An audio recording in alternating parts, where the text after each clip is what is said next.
رب اشرح لی صدری ویسر لی امری واحلل عقدۃ من لسانی یفقہوا قولی۔ آج کا جو ٹاپک ہے وہ ہے delinking policy, a secret to success. Delinking policy کیا ہے؟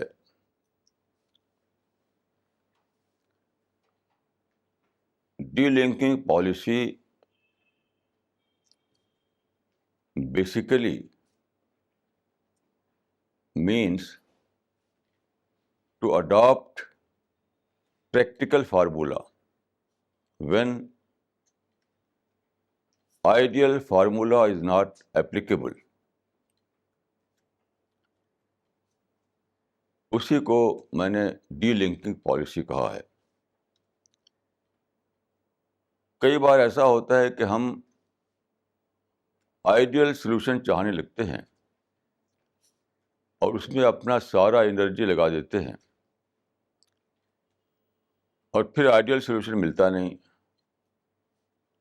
تو ایسے موقع پر جب کہ آئیڈیل سلوشن اپلیکیبل نہ ہو یا فیزیبل نہ ہو، اس وقت ہمیں پریکٹیکل سلوشن کو اپنا لینا چاہیے۔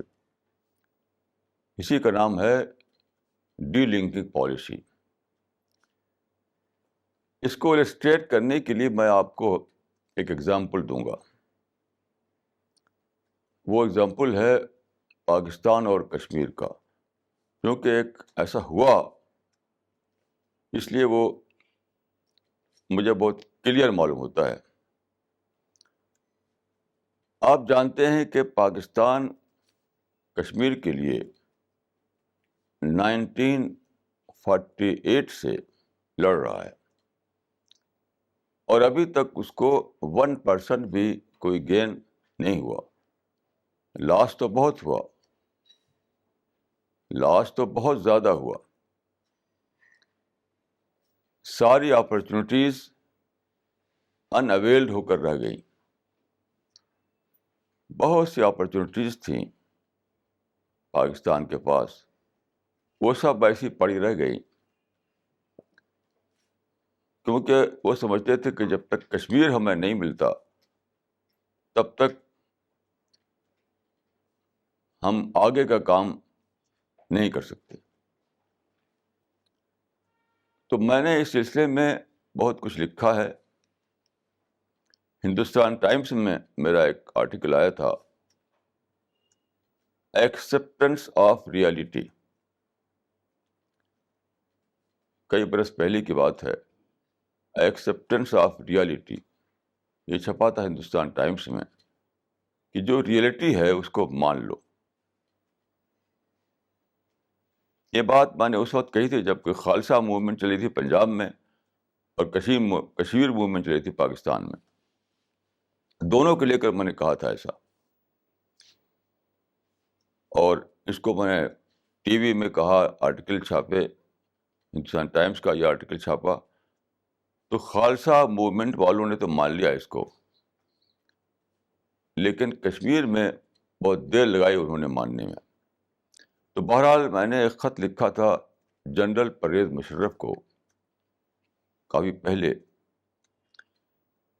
کیونکہ جنرل پرویز مشرف جو ہیں وہ مجھ کو جانتے ہیں، میری کتابیں بھی کچھ پڑھے ہوئے ہیں وہ۔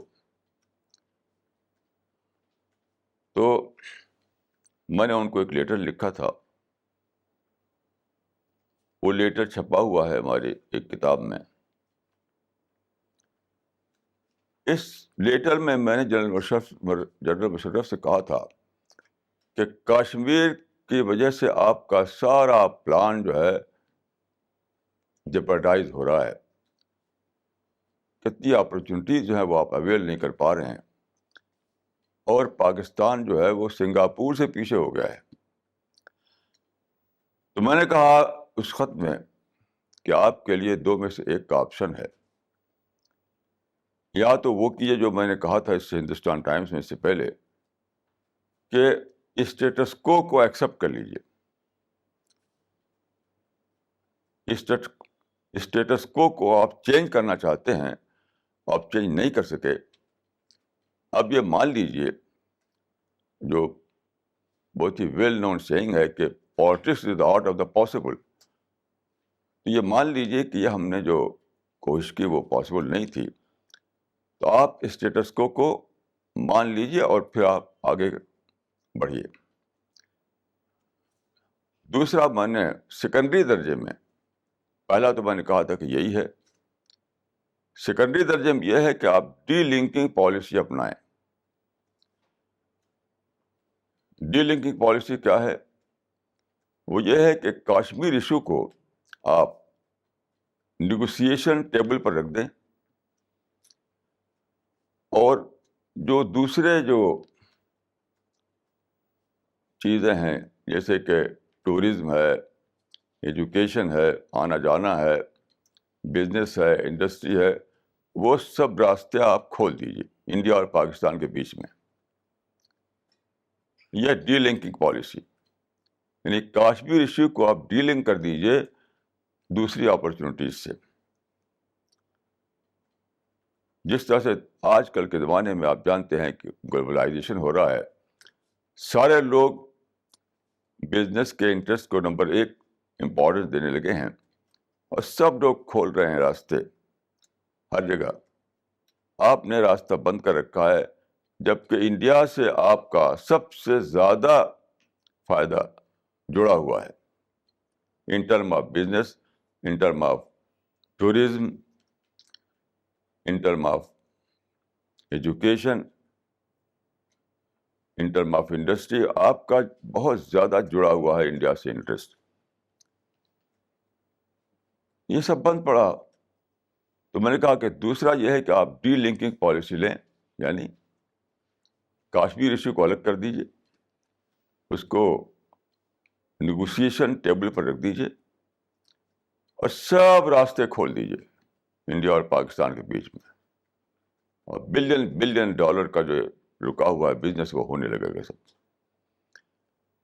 یہ ایگزامپل میں نے دیا, کا مطلب اس وقت میں کشمیر کے ایشو پر نہیں بولنا ہے مجھے, only to state my point.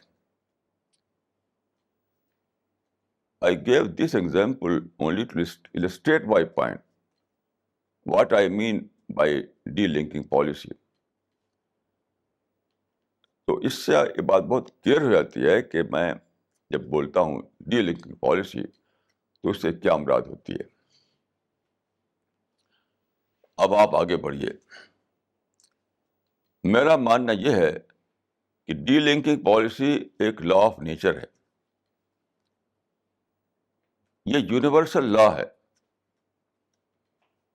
اور اس کے سوائے دنیا میں ہماری کوئی دوسرا چوائس نہیں ہے. یہ ایک فیکٹ ہے کہ ہم دنیا کو اپنے آئیڈیل کے مطابق ڈھال نہیں سکتے. We cannot build a world according to our own ideals. ہمارے مائنڈ میں کچھ آئیڈیل ہے, ہمارے کچھ اپنے, ہم سمجھتے ہیں کہ یہ سب سے زیادہ اچھی بات یہ ہے.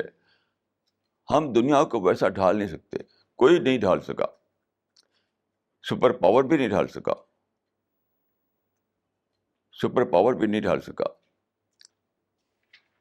تو دو ہی یہ آپشن جو ہے, یہ لا آف نیچر ہے, یا تو ایکسیپٹ کر لیجیے اسٹیٹس کو, یا پھر ڈی لنکنگ پالیسی اپنائیے.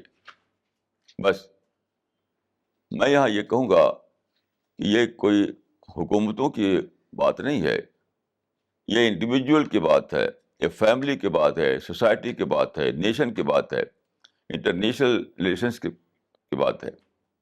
ہر جگہ یہی پالیسی چلانا ہے. We have no option other than this in this regard. اب میں آپ کو کچھ اگزامپل دوں گا ڈیٹیل میں. سب سے پہلا اگزامپل تو یہ ہے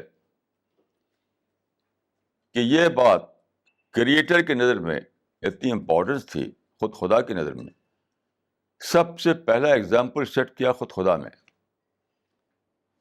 ڈی لنکنگ پالیسی کا ایگزامپل خود خدا نے سیٹ کیا. وہ کیسے؟ خدا آل پاورفل ہے. خدا آل پاورفل ہے. سارا اختیار اسی کے پاس ہے. ایک آیٹا کے برابر بھی کسی کو کوئی اختیار نہیں. لیکن انسان کو اختیار ملا ہوا ہے. انسان کو آزادی ملی ہوئی ہے. میں اپنی فری ول سے بول رہا ہوں، اور میں اپنی فری ول میری دوسری ہو جائے تو میں چپ ہو جاؤں گا. اپنی فری ول سے میں یہاں آیا ہوں، اور میں چاہوں تو اٹھ کر چلا جاؤں. تو اس پوری یونیورس میں ایک انوکھا ایکسیپشن ہے، ریئر ایکسیپشن، کہ انسان کو فریڈم ملا ہوا ہے. آپ جانتے ہیں کہ سن، مون، گلیکسی، اوشن، ماؤنٹین، کسی کو فریڈم نہیں ملا ہوا ہے. سارا مٹیریل یونیورس جو ہے وہ لا آف نیچر سے گورن ہو رہا ہے. پورا انیمل کنگڈم جو ہے وہ انسٹنکٹ سے گورن ہو رہا ہے. تو کسی کو فریڈم آف چوائس کہاں ہے؟ کسی کو نہیں ہے. گلیکسی سے لے کر کے چونٹیوں تک کسی کو بھی فریڈم نہیں ملا ہوا ہے. یہ صرف انسان ہے جو ایک ریئر ایکسیپشن ہے اس واسٹ یونیورس میں، کہ جس کو فریڈم ملا ہوا ہے. آپ میں ہر آدمی جو ہے اس کو فریڈم آف چوائس ہے، جو چاہے کرے جو چاہے نہ کرے. تو یہاں کیا خدا نے ڈی لنکنگ پالیسی اپنائی ہے. انسان کے اختیار اور اپنے اختیار کو ڈی لنک کر دیا. تبھی تو ہم جو چاہتے ہیں کرتے ہیں. خدا نے ڈی لنک نہیں کیا ہے سولر سسٹم کے ساتھ، تو سولر سسٹم اپنا کوئی راستہ نہیں بنا سکتا. خدا نے ڈی لنک نہیں کیا ہے ماؤنٹین اور اوشن کے ساتھ، رین کے ساتھ، تو کوئی الگ راستہ نہیں بنا سکتا. جو اس کے لیے ڈٹرمنڈ ہے، پری ڈٹرمنڈ، اسی پر چلیں گے وہ لوگ. انسان جو ہے اکیلا ایک ہے پورے یونیورس میں جس کو کہ فریڈم ملا ہوا ہے. تو کب کیوں ملا؟ خدا نے یہاں پر ڈی لنکنگ پالیسی اپنائی. اپنے اختیار کو، انسان کے اختیار کو ڈی لنک کر دیا. دیکھیے ایک بات یہاں میں ایک اور کہوں گا کہ جب مجھ کو یہ ڈسکوری ہوئی تو مجھ کو ایک اور چیز کی ڈسکوری ہو گئی. آپ جانتے ہیں کہ کئی ہزار سال سے گریک فلاسفرس جو تھے 5000 سال پہلے، تب سے اب تک ایک ایشو ایسا ہے آج تک وہ سیٹل نہیں ہوا. وہ ہے کہ انسان کا جو معاملہ ہے، انسان کے پاس یعنی فریڈم ہے، فریڈم آف چوائس ہے، یا سب کچھ ڈٹرمن ہے. اس کا ڈٹرمنزم اور فریڈم آف چوائس کے بیچ میں کیا معاملہ انسان کا ہے، جو کہتے ہیں جبر و اختیار، کہ انسان مجبور ہے یا اس کو اختیار ملا ہوا ہے. یہ 5000 سال سے آج تک یہ سالو نہیں ہوا تھا. جب مجھ پہ یہ ڈسکوری ہوئی ڈی لنکنگ پالیسی کی، تب میں سمجھا کیا معاملہ ہے. چونکہ خدا انسان کو ٹیسٹ لینا چاہتا ہے. اس دنیا میں جو رکھا گیا ہے انسان کو، اس لیے نہیں ہے کہ بس خوب انجوائے کرے، خوب ہوا کرے اور خوب عیش کرے، اس بعد مر جائے قصہ ختم.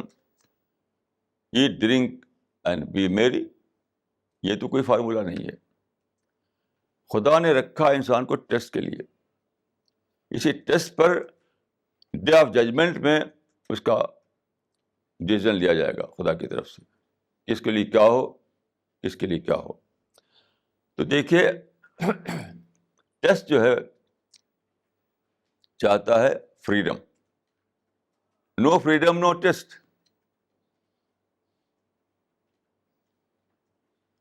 جب فریڈم نہیں ہے تو ٹیسٹ کس بات کا؟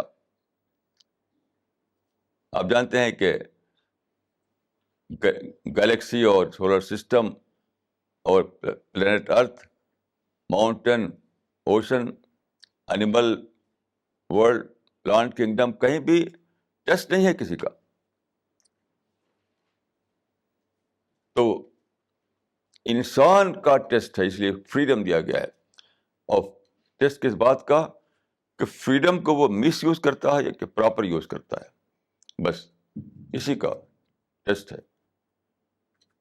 خود اپنے آزادی سے ہم فریڈم کو اگر مس یوز کریں گے تو خدا کی نظر میں ہم فیل ہو گئے. اگر ہم اپنی آزادی سے فریڈم کو پراپر یوز کریں گے تو خدا کی نظر میں ہم پاس ہو گئے. تو انسان کو ٹیسٹ پر رکھا، اس لیے اس کو فریڈم دیا. اور فریڈم کو ریئل بنانے کے لیے، ریئل، یاد رکھیے، یہ ریپیٹ کروں گا اس ورڈ کو، کہ فریڈم کو ریئل بنانے کے لیے خدا نے ڈی لنکنگ پالیسی اپنائی. اپنی فریڈم کو، انسان کے فریڈم کو ڈی لنک کر دیا. تو خیر، اس طرح خدا نے ڈی لنکنگ پالیسی کا پہلا نمونہ خود سیٹ کیا، پہلا ایگزامپل خود سیٹ کیا، اور اس کو بنا دیا لا آف نیچر. اب میں آپ کو ہسٹری کی کچھ مثالیں دوں گا، یعنی ریلیجس ہسٹری کی، اور کچھ مثال سیکولر ہسٹری کی بھی. کیونکہ دیکھیے، آپ یہ مانتے ہیں کہ خدا نے پروفٹ بھیجے نمونے کے طور پر. انسان کے لیے خدا نے بھیجے پروفٹ، نمونہ، ماڈل. نمونہ کا مطلب ہے ماڈل. ہر زمانے میں اور ہر جگہ پروفٹ بھیجے گئے تاکہ وہ انسان کے لیے ماڈل بنے. انسان کیسے رہے دنیا میں، اس کو کر کے وہ دکھائیں. تو میں آپ کو کچھ پروفٹ کے نام انہیں دکھاؤں گا کس طرح انہوں نے ڈی لنکنگ پالیسی اپنائی، اور کس طرح یہ یونیورسل لا ہے. یہ صرف کاشمیر کا ایشو نہیں ہے، یہ ایک یونیورسل لا ہے، یونیورسل لا. کاشمیر کے لوگ اگر اس کو نہ اپنائے تو انہوں نے یونیورسل لا کو بریک کیا. کوئی سمپل بات نہیں ہے یہ، یاد رکھیے. میں آپ کو اگزامپل دیتا ہوں پروفٹ جوزف کا، جن کو قرآن میں یوسف کہا گیا ہے. پروفٹ یوسف پر ایک پورا چیپٹر ہے قرآن مجید میں، حضرت یوسف علیہ السلام. پروفٹ جوزف آئے، ان کو پیدا تو ہوئے تھے وہ کنعان میں، جو سیریا اور پیلسٹائن کے بیچ میں ایک جگہ تھی. پھر وہ پہنچے ایجپٹ میں، اور ان کو جو پروفٹ ہوڈ ملی وہ ایجپٹ میں ملی. وہاں پر انہوں نے کام کیا. اس زمانے میں جب کہ وہاں گئے تھے یہ، اس وقت وہاں پر ایک ایک ایک ڈائناسٹی تھی جو رول کر رہی تھی. اس کو کہا تھا ہسٹری میں ہکسوس کنگس، HYKSOS، ہکسوس کنگس. یہ ایک ڈائناسٹی رول تھا وہاں پر. تو ان کے زمانے میں جو رولر تھا وہ تھا مشرک یعنی آئیڈل ورشپر. پروفٹ جوزف جو تھے وہ تو آپ جانتے ہیں کہ موحد تھے، ونس آف گاڈ کو ماننے والے. یہ ان کا میسج تھا. تو کچھ ایسے سرکمسٹینسز پیدا ہوئے جو آپ پڑھ سکتے ہیں بائبل میں اور قرآن میں، دونوں میں اس کا چرچا ہے، کہ کنگ جو تھا اس زمانے میں ایسا ہوا کہ بہت بڑا سوکھا پڑا. تو اس زمانہ آپ جانتے ہیں کہ ایگریکلچرل زمانہ تھا، ایگریکلچرل پیریڈ میں یہ واقعہ ہوا. تو سب کچھ ڈپینڈ کرتا تھا زمین کی پیداوار پر. اس زمانے میں انڈسٹری نہیں ہوا کرتی تھی. تو پروفٹ جوزف جو تھے ان کو کنگ نے آفر دیا کہ آپ ہمارے ہاں فوڈ کا جو ڈپارٹمنٹ ہے، ڈپارٹمنٹ آف فوڈ کو لے لیں آپ. اس نے دیکھا کہ یہ آدمی کے اندر مینجمنٹ کا یا آرٹ آف مینجمنٹ جانتا ہے, ایڈمنسٹریشن جانتا ہے, مینجمنٹ جانتا ہے. کچھ ڈیٹیل آپ کو جاننا ہو تو آپ قرآن میں دیکھ سکتے ہیں اور بائبل میں دیکھ سکتے ہیں. میں صرف یہ بات کہنا چاہتا ہوں یہاں پر کہ اگرچہ کنگ جو تھا وہ مشرک تھا, آئیڈل ورشپر تھا, اور حضرت یوسف جو تھے وہ موحد تھے, ونس آف گاڈ کو ماننے والے, پھر بھی انہوں نے اس آفر کو لے لیا, اس آفر کو پھر بھی لے لیا. ایک کب پاسبل ہوا انہوں نے جب ڈیلنکنگ پالیسی اپنائی. یعنی کنگ مشرک ہے, میں موحد ہوں, کنگ آئیڈل ورشپر ہے, میں خدا کو عبادت کرنے والا ہوں. یہ تو بہت ہی بڑا ایشو تھا, لیکن انہوں نے ڈیلنک کیا, اس کو ڈیلنکنگ پالیسی اپنائی, تبھی تو وہ آفر کو انہوں نے ایکسیپٹ کر لیا. اور اس کنگ کے تحت, جو کنگ کے مشرک تھا, ایک موحد پیغمبر برابر اپنا رول کرتا رہا. یعنی ایگریکلچرل جو پروڈکٹ تھے ان کو اکٹھا کیا, ان کو مینیج کیا, اور کئی سال تک اس کو انہوں نے اس ڈپارٹمنٹ, یعنی فوڈ منسٹری کے ڈپارٹمنٹ کو چلایا. یہ ایک بہت ہی کلیئر مثال ہے ڈی لنکنگ پالیسی کی, جو آپ دیکھ سکتے ہیں بائبل میں بھی اور قرآن میں بھی.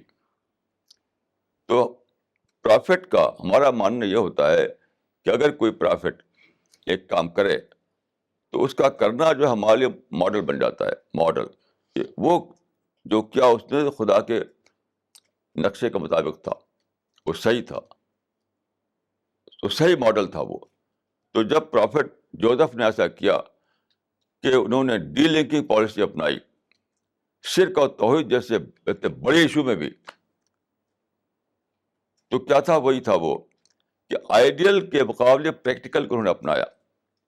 آئیڈیل تو یہ تھا کہ وہ نہ لیں, لیکن انہوں نے آئیڈیل کو چھوڑ کر پریکٹیکل کو اپنایا.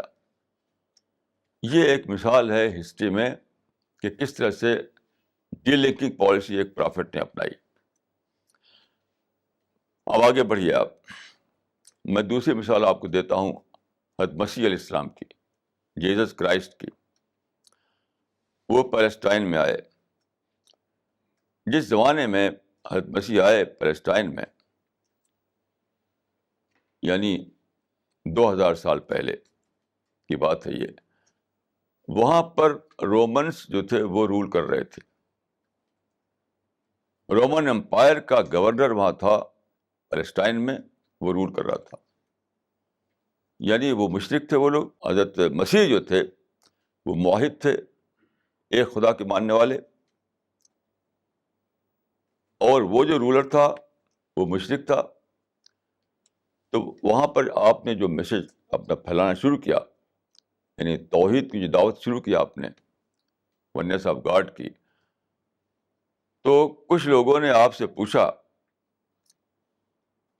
کہ یہ رومی گورنر جو ہے وہ ہم سے ٹیکس مانگتا ہے, اپنا اللہ ہمارے پر چلاتا ہے, تو ہم کیا کریں. یعنی مشرک رولر ہے, مشرک نظام ہے, مشرک لاز ہیں, وہ ہمارے اوپر چلاتا ہے, ہم ایک خدا کو مانتے ہیں, تو ہم کیا کریں. تو آپ یہ پڑھ سکتے ہیں بائبل میں کہ انہوں نے کہا کہ وہ اس کو سیزر کہا جاتا تھا اس زمانے میں, جو رومن جو کنگ تھا. تو انہوں نے کہا کہ give to Caesar what is due to Caesar, and give to God what is due to God. یعنی جو سیزر کا یا کنگ کا جو ہے وہ کنگ کو دو, اس کا جو رائٹ ہے یا اس کا جو ڈیمانڈ ہے, اور جو خدا کا رائٹ ہے وہ خدا کو دو. یہاں پہ دیکھیے آپ, ڈی لنکنگ پالیسی اپنائی حضرت مسیح نے. ڈی لنکنگ پالیسی کیوں؟ اگر آپ نہ اپناتے تو لڑائی کرو, رومن گورنر سے لڑائی کرو, رومن امپائر سے لڑو. تو نہ لڑنے کی پالیسی اپنائی آپ نے کہ خدا کو ہی مانو اور اس کے ٹکراؤ بھی نہ کرو. یعنی خدا کو مانو, خدا کے حکم پر چلو, خدا کی عبادت کرو, اور ساتھ ساتھ رومن گورنر سے ٹکراؤ نہ کرو. یہ ہے ڈی لنکنگ پالیسی. تو انہوں نے کہا کہ give to Caesar what is due to Caesar and give to God what is due to God. یہ ہے ڈی لنکنگ پالیسی. تو یہ گویا کہ یہ جو میں کہہ رہا ہوں ڈی لنکنگ پالیسی, یہ سارے پروفٹ کا انڈورسمنٹ اس میں شامل ہے, کنفرمیشن شامل ہے. سارے پروفٹ نے اسی پر چلائی اپنی پالیسی. کیوں؟ یہ لا آف نیچر ہے, یونیورسل لا ہے, یہ یونیورسل لا ہے, یہ یونیورسل لا ہے, یہ کسی ایک آدمی کی بات نہیں ہے. اب آپ دیکھیے, میں اب مثال دوں گا پروفٹ آف اسلام کی. Prophet of Islam 7th century کے فرسٹ کوارٹر میں عرب میں پیدا ہوئے. وہاں پر آپ کو پرافٹ ہوڈ ملی. آپ مکہ میں تھے اس وقت. مکہ میں اولڈسٹ ماسک تھی. مسلم عقیدے کے مطابق اولڈسٹ ماسک جو ہے وہ کعبہ ہے. ان اول بیت وضع للناس,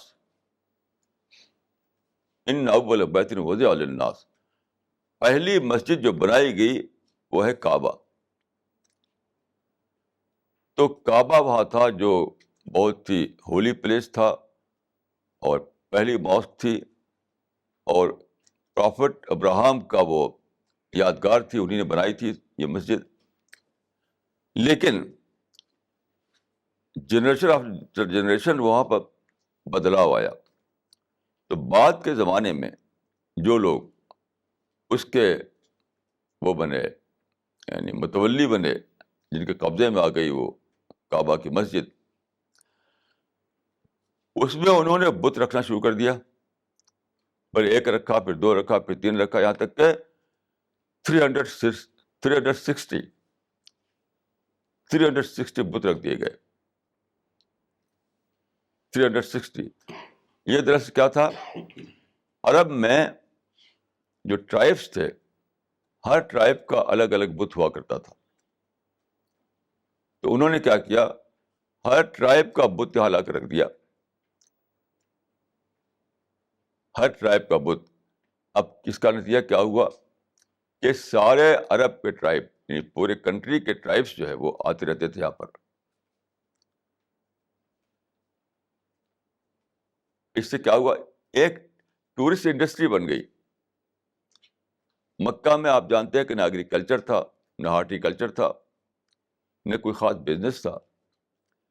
ان لوگوں نے ایسا کیا, اس کی وجہ سے وہاں پر خوب بازار لگنے لگا, خوب بزنس ہونے لگی, اور پلس وہ لوگ جو آتے تھے وہاں پر وہ نذرانہ دیتے تھے. تو اس عرب کے سارے ٹرائبس کے بتوں کو اولڈسٹ ماسک جو تھی, جب کو سب لوگ جس کو ریسپیکٹ دیتے تھے, وہاں پہ لا کے رکھ دیا. اب سال بھر لوگ آتے تھے اس کی وزٹ کرنے کے لیے, سال بھر آتے رہتے تھے لوگ. تو اس کی وجہ سے کیا ہوا, وہاں پر مکہ میں ایک ہی جگہ تھی جہاں لوگ اسمبلی کرتے تھے. اسمبلی وہ یہی کعبہ کا جو زمین, کھلی ہوئی زمین تھی, وہاں پر لوگ اکٹھا ہوتے تھے. تو وہ سارے عرب کا کہنا چاہیے کہ اسمبلی تھی وہ. تو اب دیکھیں, یہاں 2 پرابلم تھا. پروفٹ آف اسلام کو اپنا میسج پہنچانا تھا, اس کے لیے آپ کو آڈینس چاہیے تھا. اور آڈینس ملتا تھا کعبہ کے کورٹ یارڈ میں, اور تو کوئی آڈینس ملتا نہیں تھا. اور کہیں آپ جاتے ادھر ادھر تو کون ملتا آپ کو.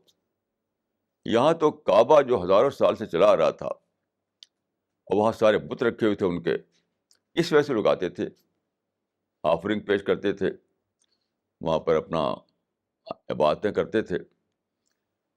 تو 360 بتوں کا پریزنس تھا, اس کی وجہ سے ایسا ہوا کہ کعبہ جو ہے وہ اسمبلی ہال بن گیا. وہاں آپ کو آڈینس ملنے لگا. تو ایک طرف وہ آڈینس تھا, ایک طرف بت تھے. آپ تھے ونیس آف گاڈ کے پرچارک تھے. آپ کو جو مشن تھا وہ یہ کہ ایک خدا کو مانا جائے, ایک خدا کی پرستش کی جائے, ایک خدا کی عبادت کی جائے. یہ تھا آپ کا. اب دیکھیے یہاں پر کہ دو چیزیں آ گئیں. ایک تھا جو آپ کا جو بلیف سسٹم تھا, آپ کا جو بلیف تھا, آپ جو ریلیجن لائے تھے, اس کے خلاف تھا یہ کہ وہاں پر سارے بت رکھے ہوئے ہوں.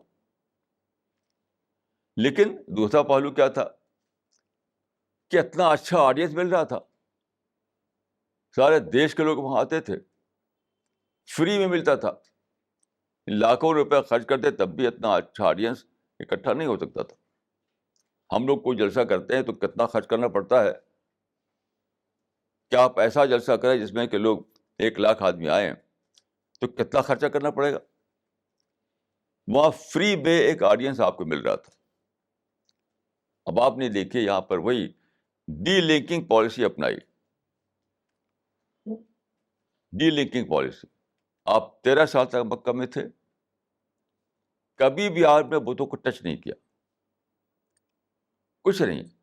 نہ تو پروٹیسٹ کیا, نہ کمپلینٹ کیا, نہ ٹچ کیا, نہ اس کو توڑا, کوئی ڈیمانڈ نہیں کیا کہ ہٹاؤ اس کو. اس کو ایک دم سائڈ میں رکھ کر کے, اس سے اگنور کر کے آپ یہ کرتے تھے کہ آپ ڈیلی جاتے تھے وہاں پر, اور جو آڈینس اکٹھا ہوتا تھا وہاں اس کو ایڈریس کرتے تھے, ایھا الناس قولوا لا الہ الا اللہ تفلحوا. تو قرآن آپ کو اترتا تھا, آپ جانتے ہیں کہ اکٹھے نہیں اترا قرآن. تو جو پارٹ اس کا اترتا تھا وہ جا کر اس کو سناتے تھے. جیسے والعصر ان الانسان لفی خسر, یعنی history is a witness that man is in loss. یہ چیپٹر اترا مکہ میں, وہاں جا کے سنایا آپ نے, والعصر ان الانسان لفی خسر, history is a witness that man is in loss. اب سب لوگ چوکنے ہو گئے کہ کیا بات کر رہا ہے یہ آدمی, کیوں ہم لاس میں ہیں, کیوں ہم نقصان میں ہیں. اس سے کیا ہوا, ڈائلاگ شروع ہوا, انٹریکشن شروع ہوا, ڈسکشن شروع ہوا. اور پھر جانتے ہیں کیا ہوا, 13 سال میں جو جتنے اچھے لوگ تھے مکے میں وہ سب آپ کے ساتھ مل گئے. جتنے اچھے لوگ تھے, مطلب جو انٹیلیجنٹ تھے, جو اسپریچول ان کا اسپریچولیٹی تھی, جو پیس لور تھے, جو جسٹس کو چاہتے تھے, جو سچائی کے سیکر تھے, وہ سب آپ کے ساتھ آ گئے. اسی لیے جب آپ نے مائیگریٹ کیا مکہ سے, آپ مدینہ چلے گئے, تو وہاں کے ایک صاحب جن کا نام خالد تھا, خالد بن الولید, تو آپ کے جانے کے بعد یہ مکہ سے مدینہ گئے. انہوں نے بھی آپ کا مذہب مان لیا, آپ ایکسیپٹ کر لیا آپ کے دین کو. تو جب مدینہ کے قریب پہنچے, مدینہ کے پاس جب پہنچے وہ خالد, تو ایک صاحب ملے, ان کا نام تھا عمرو بن العاص. انہوں نے پوچھا کہاں جا رہے ہو. یعنی مکہ کے ایک آدمی جو ویل نون تھا, خالد بن الولید, وہ جا رہا ہے مدینہ پرافٹ آف اسلام سے ملنے کے لیے. تو عمرو بن العاص پوچھتے ہیں کہ کہاں جا رہے ہو. وہ کہتے ہیں کہ جا رہے ہیں محمد کے پاس جا رہے ہیں. محمد کے پاس جا رہے ہیں, کیوں جا رہے ہو. تو کتنا انوکھا اور ان کی زبان سے نکلا ایک سینٹینس, اس کو سوچئے آپ. انہوں نے کہا کہ دخل الناس فی الاسلام ولم یبق احد بہ طعام. دخل الناس فی الاسلام ولم یبق احد بہ طعام. سارے لوگ تو اسلام میں چلے گئے, اب کوئی مائن آف ٹیسٹ نہیں رہا اپنی سوسائٹی میں, مکہ کی سوسائٹی میں. کتنا انوکھا ہے سوچئے کہ سارے لوگ چلے گئے اسلام میں, اب کوئی نہیں رہا مائن آف ٹیسٹ مکہ کی سوسائٹی میں. اس لیے میں ادھر آ گیا ہوں. یہ کیسے ہوا کہ سارے پیپل آف ٹیسٹ جو تھے وہ رسول اللہ کے ساتھ اکٹھا ہو گئے. کیسے ہوا؟ ڈی لنکنگ پالیسی کی وجہ سے. اگر آپ لڑتے جھگڑتے، اگر آپ بتوں کے پریزنس پر پروٹیسٹ کرتے، بتوں کے پریزنس پر آپ کمپلین کرتے، بتوں کے پریزنس کو ختم کرنے میں لگ جاتے آپ، تو کیا کچھ بھی نہ ہوتا، لڑائی بڑائی وہ ختم. جیسا کہ آج کل بہت سے لوگ کر رہے ہیں، لڑ بڑ کر ختم ہو رہے ہیں. آپ نے ڈی لنکنگ پالیسی اپنائی کہ بتوں کے پریزنس کو الگ کر دیا، اور وہ جو آڈینس وہاں ملتا تھا آپ کو، اس کو اویل کیا آپ نے as an opportunity. So he adapted the formula, well known formula: ignore the problem, avail the opportunities. This was the formula of Prophet of Islam: ignore the problem, avail the opportunities. تو یہ تھا، اسی کو میں کہہ رہا ہوں D linking policy, کہ بتوں کا ایک پریزنس تھا وہاں پر اور ایک تھی وہاں پر آڈینس، دونوں کو ایک دوسرے سے الگ کر دیا.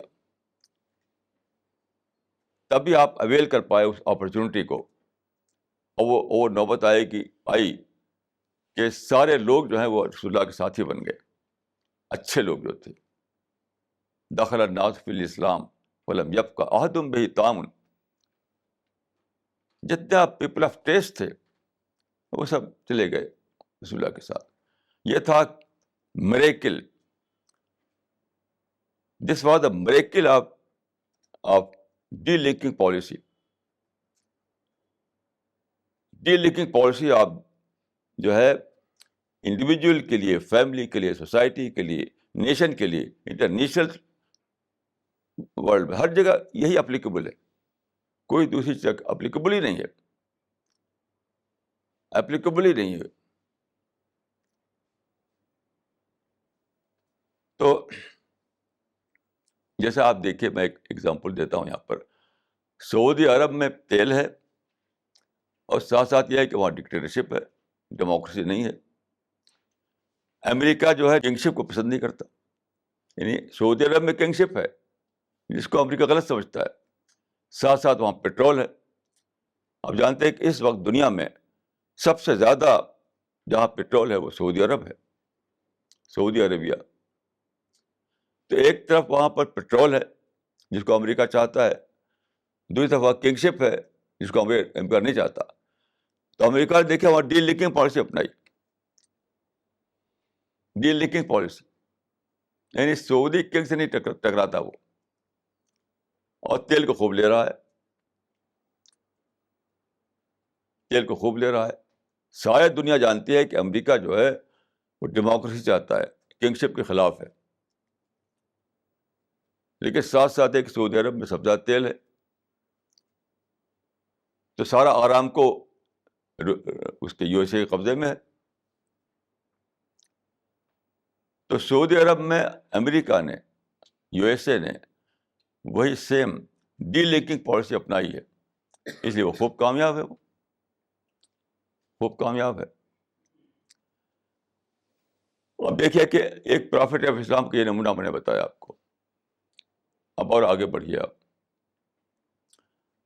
رسول اللہ صلی اللہ علیہ وسلم جو ہے 13 سال کے بعد مکہ چھوڑ کر چلے گئے مدینہ، اور وہاں آپ کا مشن بڑھنے لگا.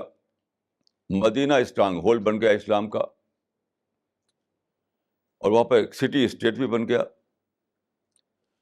اب جو مکہ والے تھے جو آپ کو یعنی آپ کے خلاف ہو گئے تھے، جو سمجھتے تھے کہ ان کا جو کلچر ہے اس کلچر کو یہ آدمی ختم کر دے گا، تو اب انہوں نے کیا کیا کہ آپ پر اٹیک کرنا شروع کیا. آرمی بنائی، آرمی بنا کر اٹیک کر دیا. وہاں پر بیٹل آف بدر ہوئی اور بیٹل آف احد ہوئی، ایسے کچھ چھوٹی چھوٹی لڑائیاں ہوئیں. تو رسول اللہ نے کیا کیا؟ رسول اللہ کے لیے یہ بہت ہی زیادہ یعنی آپ کے مشن کے خلاف تھا. بیکاز ویئر دیر از وار دیر از نو دعوی ورک. رسول اللہ کو دعوی ورک کرنا تھا، اپنا مشن پھیلانا تھا. اس کے لیے پیس چاہیے. تو جہاں وار ہو رہی ہو, جہاں لوگ لڑ بڑ رہے ہوں, تو پیس ختم ہو جائے گا. تو پیس جب ختم ہوگا تو آپ بشر کیسے پھیلائیں گے؟ تو آپ نے کیا کیا کہ آپ نے پیس کے لیے نیگوسیشن چلائی کہ چلو بھائی ہمارے درمیان پیس کا اگریمنٹ ہو جائے. مطلب نہ تم لڑو نہ ہم لڑیں, نو وار پیکٹ ہو جائے. رسول اللہ نے اپنی طرف انیشیٹ کیا کہ نو وار پیکٹ ہو جائے ہمارے تمہارے بیچ میں, مطلب مدینہ اور مکہ کے بیچ میں, یا رسول اللہ اور قریش کے بیچ میں. تو یہ جو نیگوسیشن ہوئی تھی یہ حدیبیہ میں ہوئی تھی. حدیبیہ جو ہے مکہ کے قریب ایک جگہ ہے, ایک ٹاؤن. تو 2 ویک تک, 2 ہفتے تک یہ نیگوسیشن چلتا رہا. تو کیا ہوا, وہ لوگ بہت ہی اسٹبرن قسم کے لوگ تھے, بہت آرگنٹ قسم کے لوگ تھے. انہوں نے یونیلیٹرل کنڈیشنز پیش کی کہ ہم پیس ایگریمنٹ تو کریں گے لیکن آپ کو یہ شرطیں ماننی پڑیں گی, اور سب یونیلیٹرل تھی. جیسے فار ایگزامپل دیکھیے, ایک اس نے یہ رکھا پروویژن انہوں نے کہ اگر مکہ کا کوئی آدمی آپ سے پربھاوت ہو جائے آپ کی باتوں سے اور مکہ چھوڑ کر مدینہ چلا جائے تو آپ کو اس کو مدینہ سے لوٹا کر مکہ بھیجنا پڑے گا. اچھا, اس کے برعکس اگر مکہ میں جو لوگ آپ کے ساتھی ہیں, اگر ہم کہیں پکڑ پائیں ان کو, پکڑ کر مکہ لائیں, تو آپ ان کو لوٹانے کے ڈیمانڈ نہیں کر سکتے, ہم نہیں لوٹائیں گے ان کو. یعنی ہمارا آدمی تو آپ کو لوٹانا پڑے گا, آپ کا آدمی ہم نہیں لوٹائیں گے. اب دیکھیے کہ کتنا الٹی کنڈیشن تھی یہ. ایسی ساری کنڈیشن, یہاں تک کہ جب وہ لکھا جانے لگا اگریمنٹ, جن کو میں کہتا ہوں نو وار پیکٹ, اس میں لکھا گیا محمد الرسول اللہ. یہ 2 پارٹی تھی, ایک پارٹی وہ تھی, ایک پارٹی یہ تھی. ادھر سے تھے سہیل بن عمرو ان کا نام تھا, ادھر سے جو تھے رسول اللہ تھے. تو رسول اللہ کا نام لکھا گیا محمد الرسول اللہ. ان کا کہ نہیں, ہم تو مانتے نہیں آپ کو رسول, پرافٹ. رسول مینس پرافٹ. تو انہوں نے کہا کہ ہم آپ کو پرافٹ نہیں مانتے, اس لیے آپ لکھیے محمد بن عبداللہ, محمد سن آف عبداللہ.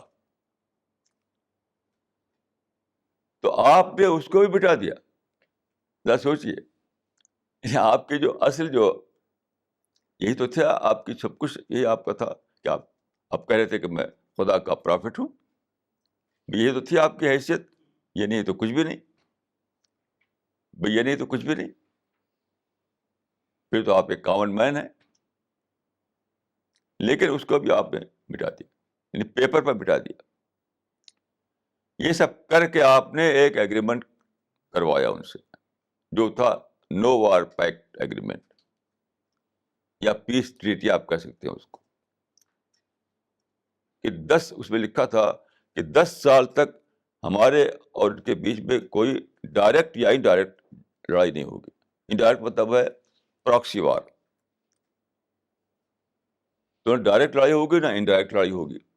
یہ تھا 10 سال کا نو وار پیکٹ. یہ کر کے آپ چلے آئے. اب دیکھیے کہ جیسے یہ ہوا ہے یہ اگریمنٹ, قرآن میں آیت اتری کہ انا فتحنا لک فتحا مبینا, we gave you a clear victory. اب دیکھیے, we gave you a clear victory, کیسی انوکھی بات ہے. یعنی وہ تو ہار تھی اور اس کو قرآن کہا تھا کلیئر وکٹری. کیوں؟ یہ ڈی لنکنگ پالیسی تھی. ایک تھا پرابلم, ایک تھا اپرچونٹی. تو پرابلم اپرچونٹی کو ڈی لنک کر دیا. پرابلم کیا تھا؟ ان کی کنڈیشنز, اور جا رہے تھے آپ عمرہ کرنے کے لیے, روک دیا. رسول کے ساتھ اس وقت 1400 آدمی تھے, 1400, سب جا رہے تھے مکہ میں عمرہ کرنے کے لیے. عمرہ ایک عبادت ہے، آپ جانتے ہیں، حج کی طرح. تو انہوں نے کہا آپ جانے نہیں دیں گے آپ کو مکہ. تو مکہ جانے سے روک دیا، عمرہ کرنے سے روک دیا. اپنی ساری کنڈیشن منوائی انہوں نے. یہ تھا گا پرابلم. اپرچونیٹی کیا تھی؟ اپرچونیٹی یہ تھی کہ پیس اسٹیبلش ہونا تھا. اور peace means interaction, dialogue, discussion, freedom, اپنے مشن کو پھیلانے کی فریڈم. تو یہ مل گیا آپ کو. اب آپ اور آپ کے ساتھی سب کے سب لگ گئے کس میں؟ دعوی ورک میں. اس سے پہلے لگے ہوئے تھے کس میں؟ یعنی لڑائی کی تیاری میں، لڑائی کی باتوں میں. ہر وقت یہ ڈر کہ کب وہ اٹیک کر دیں گے، کب یہ ہو جائے گا، کب وہ ہو جائے گا. تو جب یہ ہوگا کہ 10 سال تک لڑائی ہمارے اور قریش کے بیچ میں نہیں ہوگی، نہ ڈائریکٹ نہ انڈائریکٹ، تو اب ایک دم سارا انوائرمنٹ بدل گیا، سارا دنیا بدل گئی. اب آنا جانا شروع ہو گیا. یہاں کے لوگ وہاں جا رہے ہیں، وہاں کے لوگ وہاں آ رہے ہیں. خوب انٹریکشن ہو رہا ہے. اب انٹریکشن میں دیکھیے کیا ہوتا ہے. انٹریکشن ایک بڑی عجیب انوکھی چیز ہے. کل کی بات ہے، میں ریڈیو، آل انڈیا ریڈیو سن رہا تھا. آل انڈیا ریڈیو، ایک ہندو لیڈی اس پر جو کاؤنسلنگ کرتی ہے، وہ اس پر تھی، بلائی گئی تھی ریڈیو پہ. تو اس نے کوشچن کیا، لوگوں کے نمبر دیا کہ نمبر کال کر کے ہمیں بتائیے کہ غصے کو کیسے، غصہ آ جائے تو کیسے ختم کیا جائے اس کو. یہ کوشچن تھا. وہ لیڈی تھی، وہ ہندو لیڈی تھی، کاؤنسلنگ کرتی ہے وہ. تو اس نے یہ کوشچن کیا اپنے لسنر کے ساتھ، جو سن رہے تھے اس کو، کہ غصہ آ جائے تو کیسے اس کو ختم کیا جائے. تو لوگ ٹیلی فون کر کے بتا رہے تھے. کوئی کہا تھا کہ کھڑے ہیں تو بیٹھ جائیں، کسی کہا کہ بیٹھے ہیں تو کھڑے ہو جائیں. ایک لڑکا جس کا نام احمد تھا، یعنی مسلمان، اس نے ٹیلی فون کیا. تو احمد نے کہا، ابھی یہ ریڈیو میں سن رہا تھا، غالباً پرسوں کی بات ہے یہ. احمد نے کہا کہ ہمارے پیغمبر صاحب نے کہا ہے کہ جب غصہ آ جائے تو وضو کر لو. احمد نے کہا اس ہندو لیڈی سے کہ ہمارے پیغمبر نے کہا کہ جب غصہ آ جائے تو وضو کر لو. اس کا وضو کیا ہے؟ ان کا وضو یہ ہے کہ ہاتھ دھوئیں، منہ دھوئیں، پاؤں دھوئیں، پانی سے دھو لیں سب. تو اس نے کہا یہ تو بہت اچھا ہے. تو اسے کسی کوٹ کیا، کسی آدمی کو، کسی بڑے کاؤنسلر کو، غصہ آ جائے پانی پر چھینٹا مارو، چہرے پہ پانی کا چھینٹا مارو. اس ہندو لوڈی نے کوٹ کیا کہ یہ بات کہا ہے کسی نے کہ جب غصہ آئے تو منہ پر پانی کے چھینٹے مارو. تو اس نے کہا یہ تو اسے بھی اچھا ہے، پانی سے دھو لو، غصہ ٹھنڈا ہو جائے گا. تو اس نے کہا کہ ہمارے ہندو بھائیوں کو بھی یہ کرنا چاہیے جو سن رہے ہیں ہماری باتیں.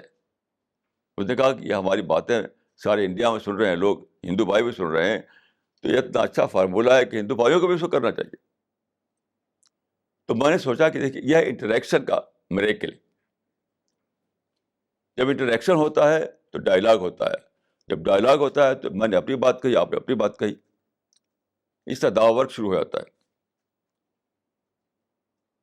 جہاں انٹریکشن ہے وہاں ڈسکشن ہے، جہاں ڈسکشن ہے وہاں دعوی ورک ہے. یہ ہونے لگا وہاں پر مکہ مدینہ میں. اور اس کا میریکل دیکھیے، صرف 2 سال میں جب یہ ہوا تھا اگریمنٹ، تو رسول اللہ کے ساتھ کل ملا کر کے 1400 یا 1500 آدمی تھے بس کل. اور 2 سال میں ہو گئے 10,000 آدمی، 10,000. اب آپ نے مارچ کیا مکہ کی طرف.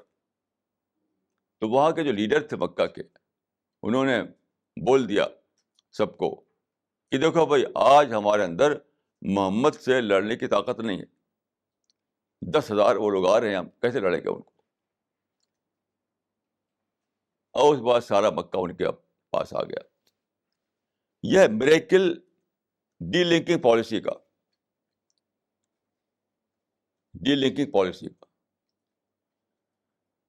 اب میں آپ کو ایک اور مثال دیتا ہوں. رسول اللہ کی جب وفات ہوئی، جب ڈیتھ ہوئی آپ کی، تو کیا ہوا؟ وہاں پر یہ سوال آیا کہ کون خلیفہ بنے. اس وقت خلیفہ کا لفظ نہیں ہوتا تھا، امیر المومنین کہتے تھے. کون امیر المومنین بنے، یعنی ہیڈ آف دا اسٹیٹ کون بنے. تو کیا ہوا کہ دو نام آئے. تو وہاں پر جو سینئر موسٹ جو صحابی تھے حضرت ابوبکر، انہوں نے کہا کہ الائمۃ من قریش، کہ رسول اللہ نے ایسا کہا ہے، رسول اللہ نے ایسا کہا ہے کہ الائمۃ من قریش، کہ لیڈر صرف قریش میں سے ہوگا. قریش ایک جو کلان تھا وہاں پر، اس میں سے ہوگا. اب دیکھیں یہاں پر کنٹراڈکٹ کر رہا ہے اس بات سے جو 2 مہینے پہلے رسول اللہ کہہ چکے تھے حجۃ الوداع میں، لا فضل لعربی علی عجمی. اس سے پہلے آپ کہہ چکے تھے کہ عربی اور عجمی کے درمیان کوئی فرق نہیں ہے، سب برابر ہیں. اب یہاں پر کہا کہ لیڈر صرف قریش میں سے ہوگا. دیکھیں اس کو کنٹراڈکٹ کر رہا ہے یہ. لیکن اس کو مانا کیسے لوگوں نے مان لیا، اسی پر ڈیسیژن لیا گیا. اگین انہوں نے ڈی لنکنگ پالیسی اپنائی. یعنی لیڈرشپ ایشو تھا ایک، اور ایک تھا ایکولیٹی کا ایشو. ایکولیٹی کا ایشو ایک ہے، لیڈرشپ کا ایشو دوسرا ہے. تو دونوں کی ڈی لنک کیا انہوں نے. تب ایسا پاسبل ہوا کہ وہ قریش میں سے لیڈر بنائے. دیکھیں اس میں وزڈم کیا ہے. کسی بھی کنٹری میں جو ہسٹری ہوتی ہے، ہسٹری سے کچھ لوگ ابھر آتے ہیں، کچھ لوگ نہیں ابھرتے. جیسے انڈیا میں آپ دیکھ لیجیے، جب آزادی آئی تو جواہر لال نہرو پرائم منسٹر بنائے گئے. جگجیون رام بھی تھے موجود، جگجیون رام کو پرائم منسٹر نہیں بنایا گیا. کیوں؟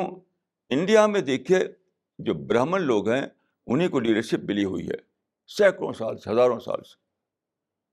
ابھی بھی انڈیا میں وہ ٹائم نہیں آیا ہے کہ کوئی ہریجن کلاس کا کوئی آدمی جو ہے پرائم منسٹر بنے. وہ یہ ہے، یہ کوئی اس کو ایکولیٹی کا مسئلہ نہ سمجھیے. اس کو یہ ہسٹوریکل کمپلشن ہے، ہسٹوریکل کمپلشن. اسلام میں بھی ایسے کیا گیا. کیسے رسول اللہ نے کہا تھا کہ عرب کو اور نان عرب کو کوئی سپریٹی نہیں کسی کو کسی کے اوپر، سب ایکول ہیں. لیکن جب لیڈرشپ کا معاملہ ہوا، کہا گیا کہ لیڈرشپ معاملے میں ہمیں ہسٹوریکل کمپلشن کو ماننا پڑے گا، ہسٹوریکل ٹریڈیشن کو ایکسیپٹ کرنا پڑے گا. یہ ہے delinking policy. D linking policy یعنی لیڈرشپ کا ایشو اور ایکولیٹی کا ایشو دونوں کو آپ نے ڈی لنک کر دیا. یہ ہمیشہ کرنا پڑے گا، مسلم سوسائٹی میں بھی اور سیکولر سوسائٹی میں بھی. اب میں آپ کو 1-2 مثال اور دوں گا. یہ فارمولا انڈیویجول کے لیے بھی ہے اور نیشن کے لیے بھی ہے. دونوں کی مثال دیتا ہوں آپ کو میں. ایک مرتبہ میں گیا کسی انڈیا کے ایک شہر میں، یو پی میں غالباً. تو میں نے یہاں دیکھا کہ وہاں پر 2 آدمی تھے. میں اس کے 2 بالکل الگ الگ پارٹیوں سے تعلق رکھتے تھے. میں اس پارٹی کا نام نہیں لوں گا. ایک پارٹی جو دوسرے کی رائیول تھی، وہ اس کی دوسری رائیول تھی. دونوں ایک دوسرے کو الیکشن میں ہرانا پر تلے رہتے تھے، تو ان کو ہرانے کے لیے نکلتے تھے، وہ ان کو ہرانے کے لیے نکلتے تھے. دونوں ایک دوسرے کے اپوزیشن میں رہتے تھے ہمیشہ، دونوں پارٹیاں. جیسا کہ آپ بھی دیکھتے ہیں آج اپوزیشن پارٹیاں ہوتی ہیں، اور دونوں میں خوب دوستی تھی، آنا جانا، کھانا پینا. یہ میں نے اپنی آنکھ سے دیکھا. تو میں نے کہا کہ دیکھیں آپ لوگ جو ہے 2 مخالف پارٹیوں سے تعلق رکھتے ہیں، پھر بھی آپس میں خوب دوستی ہے. وہ کیسے؟ تو ایک آدمی نے ہنس کر کہا کہ we have adopted the we have adopted a simple formula. Let us agree to disagree. Let us agree to disagree. یہ مان لو کہ ہمارے درمیان کچھ اختلافات ہیں. Let us agree to disagree. یہ ہے ڈی لنکنگ پالیسی. یعنی انہوں نے اس کو ڈی لنک کر دیا. ایک ہے ہمارے تعلقات, ایک ہے پولیٹیکل اختلاف.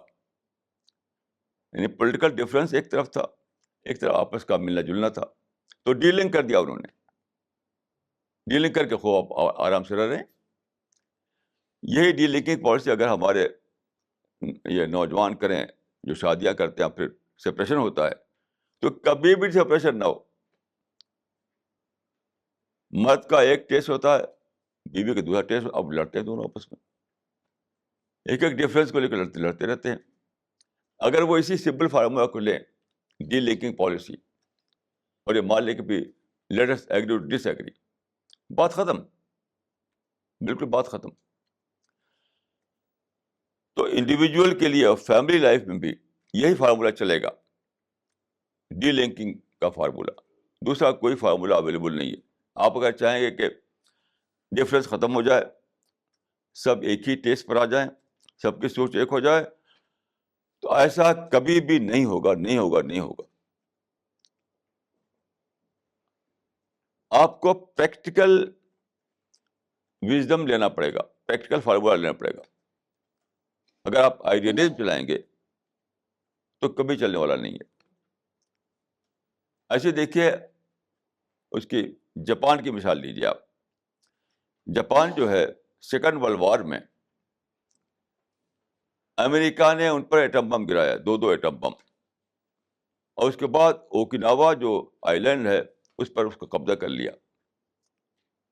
تو بہت بڑا یہ دونوں کے درمیان دشمنی کی بات تھی. جاپان نے ڈیلنگ کر دیا دونوں کو. جاپان اور امریکہ کے مقابلے میں ڈی لنکنگ پالیسی اختیار کر لی. ڈفرینس کو الگ کر کے امریکہ کی مدد سے ترقی کرنے لگی. اور آج جانتے ہیں کہ ہم ایک نئی ہسٹری بنائی ہے جاپان نے, کہ وہ اکنامک سپر پاور بن گیا دنیا میں. یہی اگر کرتے فلسطین میں عرب لوگ 48 میں, وہاں پر کیا ہوا تھا کہ 1/3 دیا گیا تھا یہودیوں کو, 2/3 تھا عربوں کے پاس. سارا اچھے حصے عربوں کے پاس تھے. اگر وہ ڈی لنکنگ پالیسی اپناتے, آج عرب 1000 گنا زیادہ بہتر ہوتے فلسطین میں. لیکن انہوں نے کیا کیا, ڈی لنکنگ پالیسی نہیں اپنائی, لڑتے لڑتے لڑتے تباہ ہو چکے ہیں. پایا کچھ بھی نہیں, کھویا سب کچھ. میں سمجھتا ہوں جس جاپان نے ڈی لنکنگ پالیسی اپنائی تھی کہ اوکیناوا خالی کرو, یعنی انہوں نے نعرہ لگایا جسے عربوں نے لگایا کہ تم فلسطین خالی کرو. اوکیناوا کی بات نہیں ہے, پورے جاپان میں امریکہ گھس گئے تھے. انہوں نے یہ نہیں نعرہ لگایا کہ جاپان کو خالی کرو, بھاگو یہاں سے, مان لیا اس کو. انہوں نے یہ نعرہ لگایا کہ یہودی خالی کرے فلسطین کو. تو خالی تو نہیں کروا سکے, اپنے آپ کو تباہ کر لیا. تو ڈی لنکنگ پالیسی جس طرح سے جاپان نے اپنائی, اس طریقے سے اگر عرب اپناتے فلسطین میں تو آج بہت زیادہ کامیاب ہوتے وہ. تو میں یہ کہوں گا کہ ڈی لنکنگ پالیسی یونیورسل لا ہے. آپ کے پاس دوسرا کوئی آپشن نہیں ہے, نہ سیکولر لوگوں کے لیے نہ مسلمانوں کے لیے, سب کے لیے.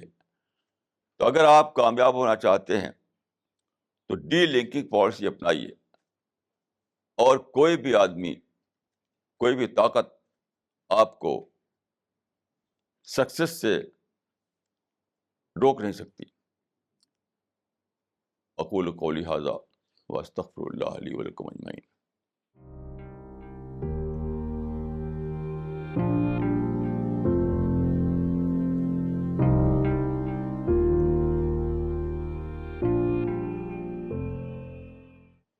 دیکھیے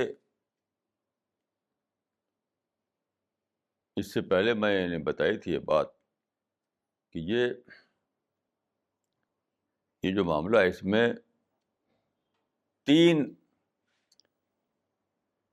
تین قسم کی تھیوری رہی ہے ہزاروں سال سے.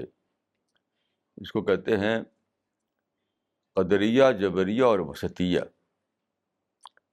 فلاسفرس اور ریلیجس دونوں قسم کے لوگوں جو میں تین تھیوری رہی ہے. یعنی ایک یہ کہ فری ول ہے بالکل انسان کو، ایک ہے کہ ایوری تھنگ پری ڈیٹرمنڈ ہے، اور ایک یہ ہے کہ بیچ کا معاملہ ہے، وسطیہ، بیچ کا، ان بٹوین. تو میں ان بٹوین والے معاملے کو مانتا ہوں. جو لوگ وسطیہ کہتے تھے ان بٹوین، وہ اس کو بہت زیادہ کلیئر نہیں کر سکے تھے سائنٹیفک ایج سے پہلے. یہ تھیوری رہی ہے شروع سے، گریک فلاسفرس کے زمانے سے یہ تھیوری ہے. لیکن میں سمجھتا ہوں کہ سائنٹیفک ڈسکوری سے پہلے ہمارے فلاسفر اس پوزیشن میں نہیں تھے کہ اس کو بہت اچھے طریقے سے کلیئر کر سکیں، لاجیکل وے میں بتا سکیں. اب ہمارے پاس لاجیکل فریم مل گیا ہمیں، اب ہم زیادہ کلیئر تو بتا سکتے ہیں. وہ کیا ہے کہ یہ چیز اب ڈسکور ہو چکی ہے کہ اس دنیا میں ایک ہے جس کو ہم کہتے ہیں لائف سپورٹ سسٹم. پہلے اتنا کلیئر طور پہ یہ بات معلوم نہیں تھی، مبہم طور پر لوگ جانتے تھے لائف سپورٹ سسٹم. تو یہ بات اب حال میں مان چکا ہے کہ لائف سپورٹ سسٹم کے بغیر ہم کچھ نہیں کر سکتے. جیسے کہ ایک موٹی سی مثال یہ ہے کہ میں چاہتا ہوں بولنا، لیکن اگر ایئر نہ ہو تو میری بول آپ تک نہیں پہنچے گی. میں چاہتا ہوں دیکھنا، آنکھ ہو لیکن لائٹ نہ ہو تو میں دیکھ نہیں سکوں گا.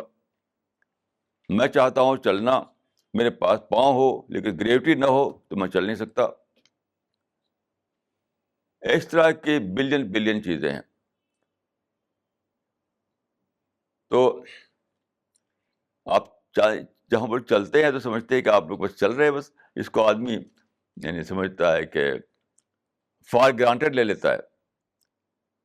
میں دیکھتا ہوں لوگوں کو روڈ پہ چلتے ہوئے، میں جب بیٹھتا ہوں اپنے بالکنی پر، دیکھتا ہوں کہ لوگ آ رہے ہیں جا رہے ہیں، تو لوگوں کے چہرے کو پڑھتا ہوں میں. کوئی بھی آدمی یہ سوچتا نہیں کہ جو چل رہا ہوں کتنی بڑی بات ہے یہ جو میں چل رہا ہوں. کیونکہ دیکھیے اس کے لیے کئی ریکوائرمنٹ ہیں. نمبر 1، مجھے آنکھ سے دیکھنے کے لیے لائٹ موجود ہے وہاں پر، ورنہ بھٹکوں گا ادھر سے ادھر بھٹکوں گا، راستہ بھول جاؤں گا. تو لائٹ وہاں موجود ہے تب میری آنکھ دیکھے گی. فریش ایئر برابر مل رہی ہو، آکسیجن کی سپلائی چل رہی ہو، میں چل رہا ہوں اور آکسیجن مجھ کو ملتا چلا جا رہا ہے، یہ ہونا چاہیے. ورنہ مر جاؤں گا، راستے میں مر جاؤں گا، پہنچوں گا نہیں کہیں. مائنڈ ہو جس سے میموری ہو، جس کے اندر راستے کو پہچان سکوں میں کہ یہاں مڑنا ہے، یہاں ادھر جانا ہے، ادھر جانا ہے، اپنے مائنڈ سے پہچانتا ہوں. اگر مائنڈ میں میری میموری ختم ہو جائے تو میں کچھ نہیں سمجھوں گا.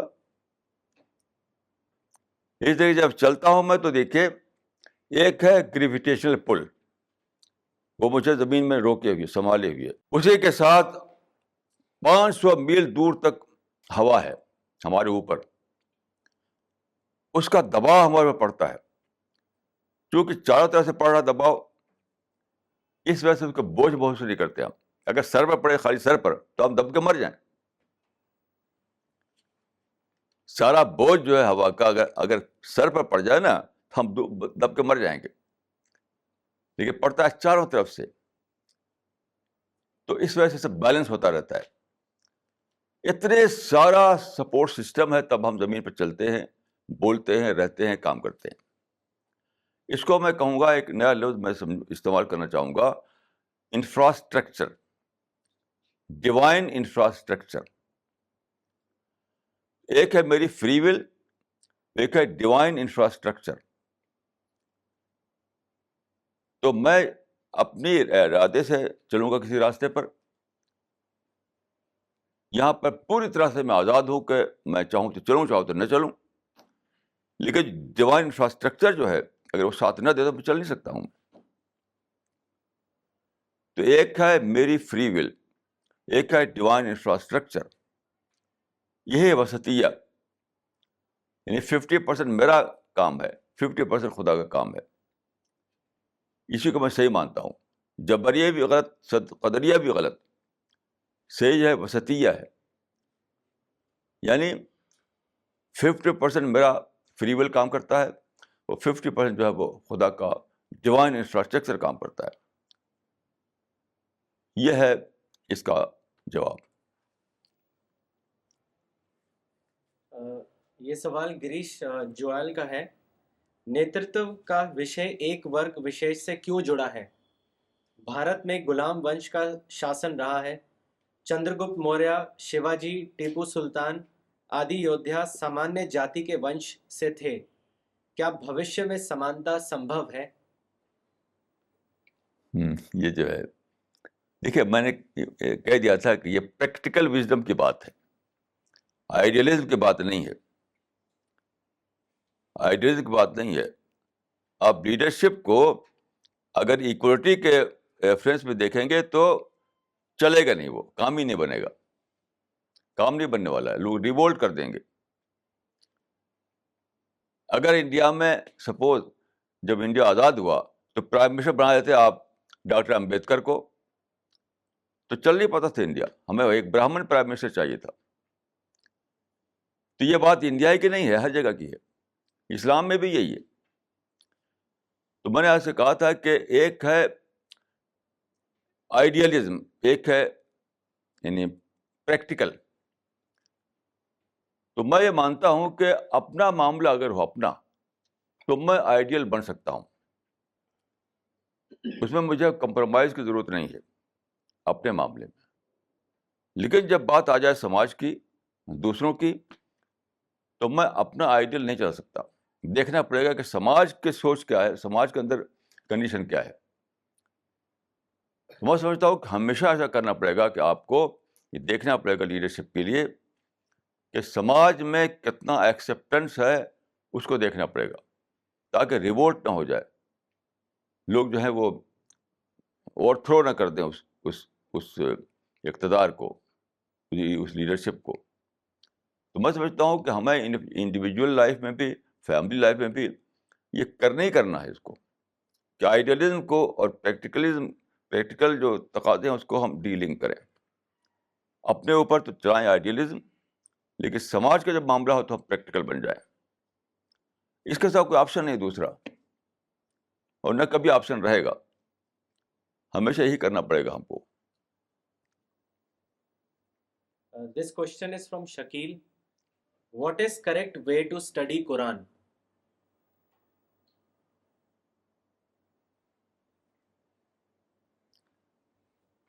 دیکھیے میں تو سمجھتا ہوں کہ ہمارے جو تفسیر والے لوگ, مفسر لوگ ہیں, 80 ڈسپلن کو بتاتے ہیں, 80 علم ہونا چاہیے. میں یہ سب بیکار سمجھتا ہوں باتیں, ایبسرڈ باتیں ہیں یہ. 80 علم مطلب ہے کہ عربک لینگویج اور گرامر اور بلاغت اور یہ, اور دنیا بھر کے 80 علم گناتے ہیں. میں اس کو بالکل ایبسرڈ سمجھتا ہوں, بالکل لغو سمجھتا ہوں. میرے نزدیک صرف 2 چیزوں کی ضرورت ہے, صرف 2 چیزیں, سنسیئرٹی اور دعا. آپ سنسیئر ہوں اور دعا کر کے پڑھیں. دعا اس لیے ضروری ہے, دیکھیے کہ قرآن ہی ایک ایسی کتاب ہے جس کے آتھر سے آپ ہر وقت کنسلٹ کرنے کی پوزیشن میں ہیں. ہمارا عقیدہ خدا ایک لیونگ بینگ ہے, زندہ وجود ہے, ہر وقت ہم سے کنٹیکٹ کر سکتے ہیں. وَإِذَا سَأَلَكَ عِبَادِي عَنِّي فَإِنِّي قَرِيبٌ أُجِيبُ دَعْوَةَ الدَّاعِ إِذَا دَعَانِ. جسے مسیح نے کہا کہ مانگو تو پاؤ گے, دروازہ کھٹکھٹاؤ تو تمہارے واسطے کھولا جائے گا. تو ہمارا یہ بلیف ہے, ہمارا عقیدہ ہے کہ ہر وقت انسان خدا سے اپنا کنٹیکٹ بنا سکتا ہے. تو ایک ہو آدمی کے اندر سچ مچ وہ سیکر ہو, سچ مچ سیکر ہو, جاننا چاہتا ہو کہ سچائی کیا ہے, اور جہاں جہاں مائنڈ اٹکا ہے اس کا خدا سے کنسلٹ کرے. اسی کنسلٹ کرنے کو دعا کہا گیا ہے. بس تیسری کوئی چیز ضرورت نہیں ہے. آپ عربی جانتے ہو تب بھی یہی بات رہے گی، عربی نہ جانتے ہو تب بھی یہی بات رہے گی. بڑے بڑے عربی جاننے والے جو ہیں، میں آپ کو یہی بیٹھے بیٹھے بتا سکتا ہوں کتنی غلطیاں کی انہوں نے کمنٹری میں. اگر آپ جاننا چاہیں تو میں نام لے کر بتاؤں گا کہ وہ خوب خوب عربی جانتے تھے، لیکن انہوں نے بالکل غلط کمنٹری کی ہے، غلط مطلب بتایا ہے، غلط انٹرپریشن دیا ہے. تو یہ نہ سمجھے کہ عربی جانتا ہو تو صحیح باتیں کرے گا. وہ عربی جاننا الگ چیز ہے، صحیح بات کرنا الگ چیز ہے، دونوں دو چیزیں ہیں. بلکہ جتنی بھی یاد رکھیے، جتنے بھی فتنے گمراہیاں ہیں وہ سب عربی جاننے والوں نے کیے ہیں، قرآن سے غلط بات ہے. تو اس وجہ سے میں یہ دو باتیں سمجھتا ہوں، سنسیریٹی اور خدا سے دعا کرتے رہنا، خدا سے کنسلٹ کرتے رہنا. بس اگر یہ دو چیزیں ہوں سچ مچ آدمی کے اندر، تو کافی ہے کہ وہ قرآن کو سمجھ کر اس کا گہرائی میں اس کو گہرائی تک پہنچ جائے گا وہ. This question is from Sadia. What sort of interaction between a man and a woman is allowed in Islam? صرف میرج کے سوا کوئی نہیں. میرج کے سوا کوئی بھی انٹریکشن اسلام میں نہیں ہے. یہ بات سمجھ لیجیے آپ. میں کٹرپن کی وہ نہیں کر رہا ہوں. جیسے آپ نے دیکھا ہوگا کہ ایران کا بیچارہ جو پرائم منسٹر ہے، ابھی 2-4 دن پہلے میڈیا میں آئی تھی نیوز کہ کسی فنکشن میں وہ تھا، ایک بوڑھی لیڈی بیچاری بالکل جھکی ہوئی آئی اسے ملنے کے لیے. اس کے ہاتھ میں وہ تھا، وہ گلوز تھا، وہ جس کو دستانہ ہم کہتے ہیں. وہ بیچارے بوڑھی جھکی ہوئی آئی، وہ تھی اس کی ٹیچر، اس ایرانی پرائم منسٹر کی ٹیچر تھی. تو اب ظاہر ہے کہ اس کو یاد آیا کہ اس نے مجھے پڑھایا ہے، تو اس کا ہاتھ لے کر اسے کس کر لیا. اب ایک شور بچایا، اس نے سارے ایران میں ہنگامہ کھڑا کر دیا. یہ ہے کٹرپن. میں کٹرپن کی ایڈوکیسی نہیں کر رہا ہوں، کٹرپن کی میں ایڈوکیسی نہیں کر رہا ہوں ایڈوکیسی. لیکن اسلام میں دیکھیے صاف صاف ہے، محسنین غیر مسافحین. یہ قرآن میں صاف صاف کہا گیا محسنین غیر مسافحین، یعنی عورت مرد کے درمیان تعلق جو ہے نکاح میں بد کر ہونا چاہیے، آزادانہ نہیں. نکاح میں بد کر کے نہ کہ آزادانہ، یعنی آزادانہ تعلق نہیں بلکہ نکاح کے ساتھ تعلق. یہ ہے قرآن میں. وہ کٹرپن بھی غلط ہے جو ایران میں جس کو دیکھا آپ نے، اور یہ بھی غلط ہے جو آج کل آپ دیکھتے ہیں، یعنی بالکل لوگ مچھلیوں کی طرح آپس میں ملتے ہیں، جیسے سمندر میں مچھلیاں ملتی ہیں. یہ بھی غلط ہے، وہ بھی غلط ہے. This question is from Arshad. If my boss is a non-Muslim and in the work period he doesn't allow to read namaz, how can I de-link with him? Please guide. Delay کیا ہے کہ آپ service چھوڑ دیجیے. کس نے کہا کہ آپ وہی سروس کریں آپ؟ بالکل میں اس کو غلط سمجھتا ہوں کہ وہاں لوگ اس پر ہنگامہ کھڑا کرتے ہیں، اخباروں میں چھپتا ہے نماز نہیں پڑھنے دیتے وہاں پر. تو آپ سروس چھوڑ دیجیے. کس نے کہا کہ آپ وہی سروس کریں آپ؟ یاد رکھیے جو لوگ سروس کرتے ہیں ان کے لیے دو ہی آپشن ہے، یا تو راضی کریں انہیں کہ ہمیں ٹائم پر نماز پڑھنے دو، اگر راضی نہیں ہوتے تو سروس چھوڑ دیں. وہ اخباروں میں چھاپنا کہ صاحب وہاں تعصب ہوتا ہے، وہاں نماز نہیں پڑھنے دیتے، یہ سب میں اس کو غلط سمجھتا ہوں. اس کو بالکل باطل سمجھتا ہوں، باطل بلکہ گناہ سمجھتا ہوں اس کو. بھائی ان کا اپنا ایک طریقہ ہے، ان کا اپنا ایک کلچر ہے، وہ کیوں نماز پڑھنے دیں گے آپ کو؟ ایک آدمی کو نماز پڑھنے دو، دوسرا آدمی جو ہے وہ کہے کہ ہمیں بھی دو، ہم بھی تفریح کریں گے جا کر کے. یہ میں بہت اخباروں میں پڑھنے سنتا ہوں، اخباروں میں آتا ہے کہ صاحب فلاں جگہ نماز نہیں پڑھنے دیا. میں اس طرح کی چیزوں کو یقین کیجیے گناہ سمجھتا ہوں. آپ کے لیے دو میں سے ایک کا آپشن ہے، یا تو وہاں پر سروس کیجیے، چپ چاپ سے گھر جا کر نماز پڑھیے. آپ ظہر عصر کی ملا کر پڑھیے، زیادہ ہی 2 وقت کا معاملہ رہتا ہے ظہر عصر کا. تو تاخیر کے ساتھ اور تقدیم کے ساتھ کہا جاتا ہے. تقدیم کا مطلب یہ ہے کہ ظہر میں عصر ملا لینا، تاخیر کا مطلب یہ ہے کہ ظہر کو عصر میں ملا لینا. تو میں یہ کہوں گا کہ آپ یا تو تقدیم یا تاخیر کر کے ظہر عصر کو ملا کر کے گھر میں پڑھیں، پھر جا کے وہ سروس کریں. دوسرا ہے کہ انہیں راضی کریں. اگر راضی نہیں ہوتا تو آپ استعفیٰ دے دیجیے. جھنڈا اٹھانا اور پیپروں میں چھاپنا، اس کو میں گناہ سمجھتا ہوں، گناہ. کیوں نہیں آپ ایسا کرتے؟ اسلام میں اجازت ہے اس کی جمع بین الصلاتین کی. کیوں نہیں آپ ایسا کرتے آپ؟ دیکھیے حدیث میں آتا ہے، میں بتاتا ہوں آپ کو بہت اہم مسئلہ، آپ کو یہ بہت ہی اہم مسئلہ ہے یہ، کہ حدیث میں آتا ہے کہ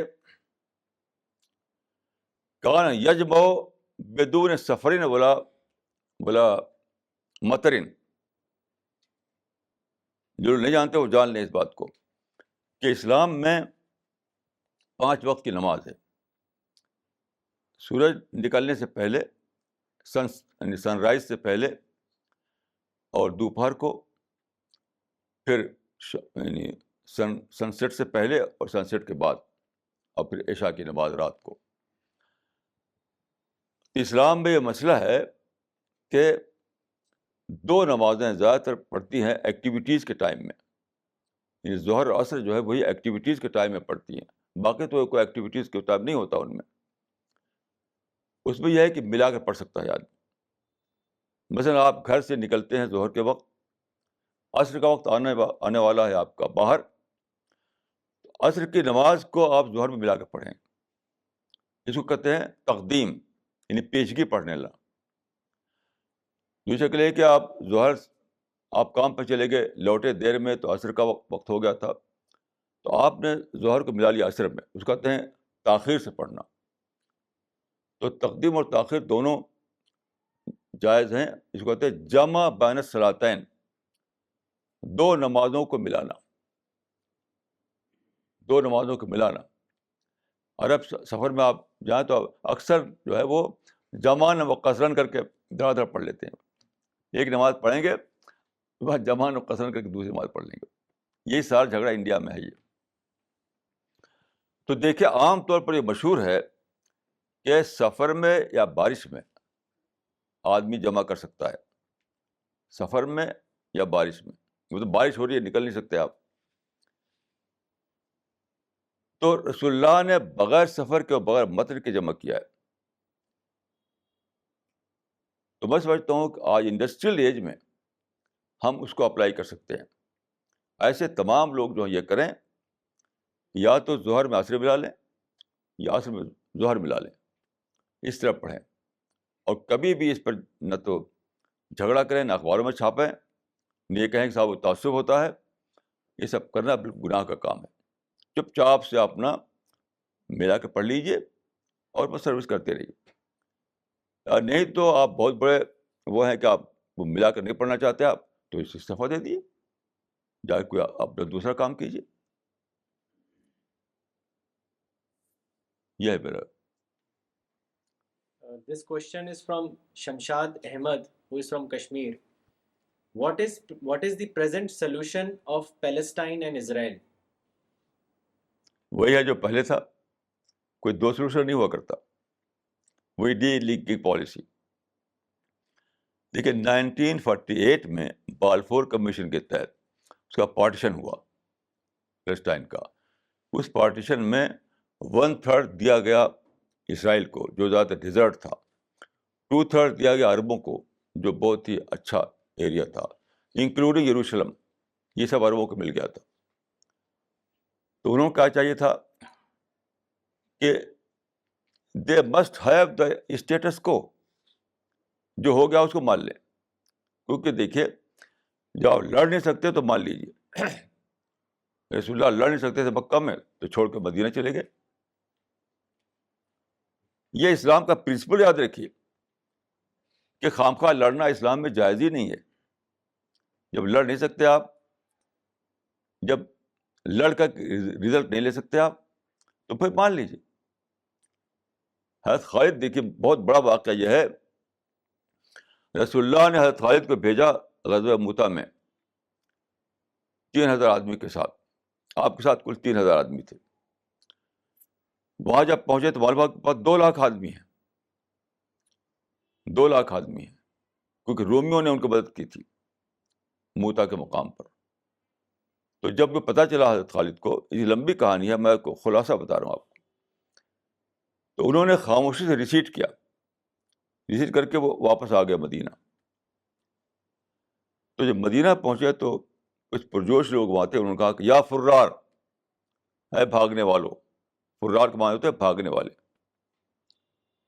رسول اللہ کو معلوم ہوا تو انہوں نے کہا کہ لیسو بالفرار ولکنہم القرار ان شاء اللہ تعالیٰ، لیسو بالفرار ولکنہم القرار ان شاء اللہ تعالیٰ، یہ بھاگے والے نہیں ہیں، پھر انشاءاللہ اقدام کریں گے وہ. تو جب آپ کو دیکھیے لڑ کر کوئی رزلٹ نکالنے کی طاقت نہ ہو تو پیچھے ہٹ جائیے، ریسیٹ کیجیے. یہ اسلام ہے. یہ اسلام نہیں ہے، نہیں ہے، نہیں ہے کہ لڑنے کی طاقت نہیں ہے اور لڑ رہے ہیں. لڑتے ہیں اور ہاتھ میں تلوار بھی نہیں، یہ تو شاعری ہے. لڑتے ہیں اور ہاتھ میں تلوار بھی نہیں، یہ شاعری ہے، یہ اسلامی فارمولہ نہیں ہے. یہ اسلامی فارمولہ نہیں ہے. ایک شاعر کا ہے کہ مومن ہے تو بے تیغ بھی لڑتا ہے سپاہی. یہ کیا شاعری ہے؟ کب مومن بے تیغ لڑا مجھے بتائیے؟ رسول اللہ کے زمانے میں، خلفاء کے زمانے میں، پچھلے پیغمبروں کے زمانے میں. مومن ہے تو بے تیغ بھی لڑتا ہے سپاہی، یہ بالکل لغو باتیں ہیں. فلسطین میں مسلمان یعنی عرب یہود سے لڑنے کی طاقت نہیں رکھتے.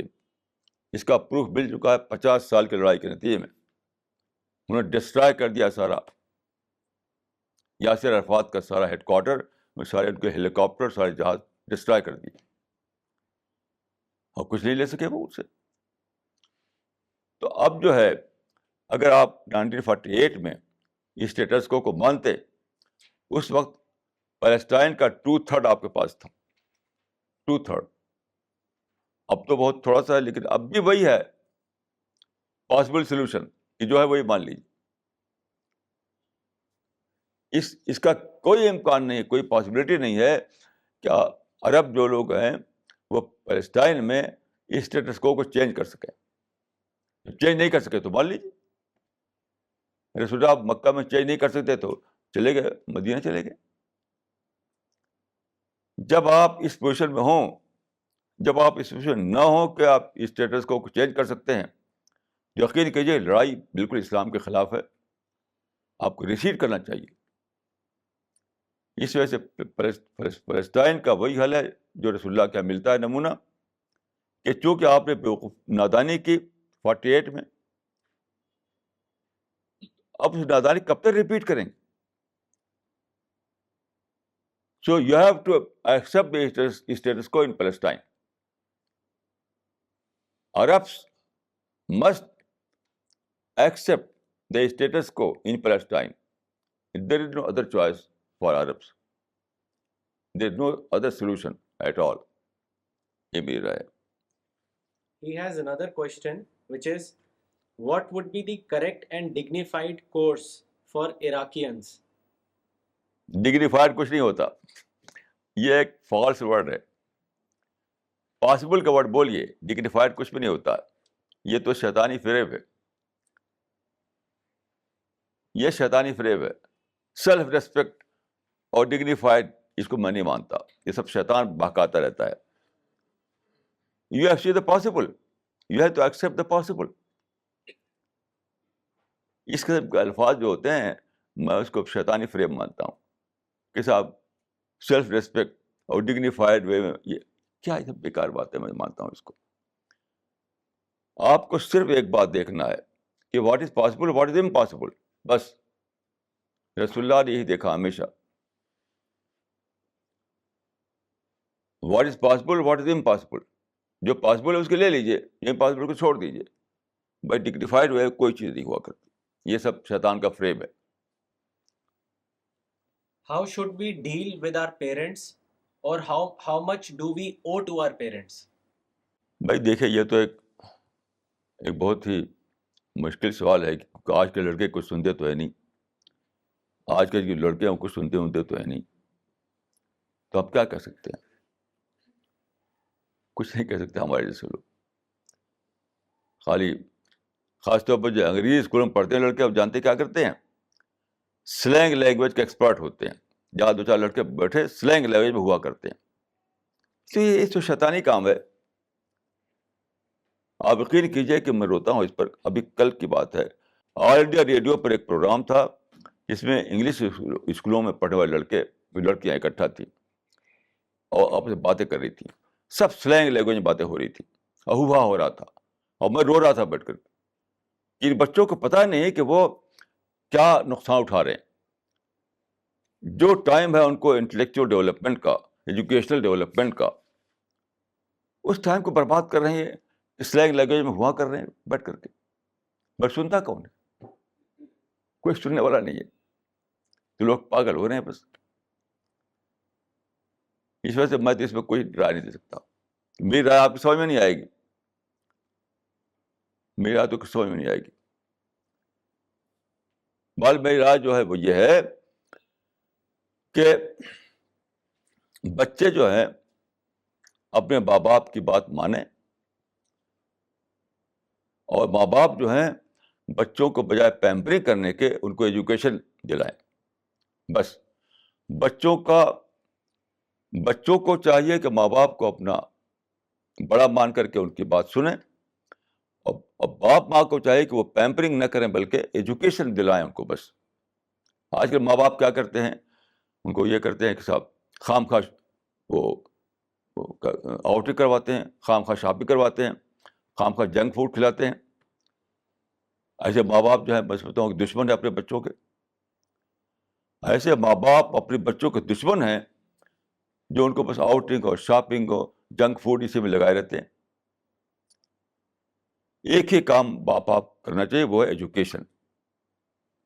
تو میرا فارمولہ یہ ہے کہ بچے اپنے ماں باپ کی بات مانیں، اور ماں باپ اپنے بچوں کے لیے سب سے زیادہ دھیان دیں ان کے ایجوکیشن پر. میری تو یہی رائے ہے. What should we do when faced with success?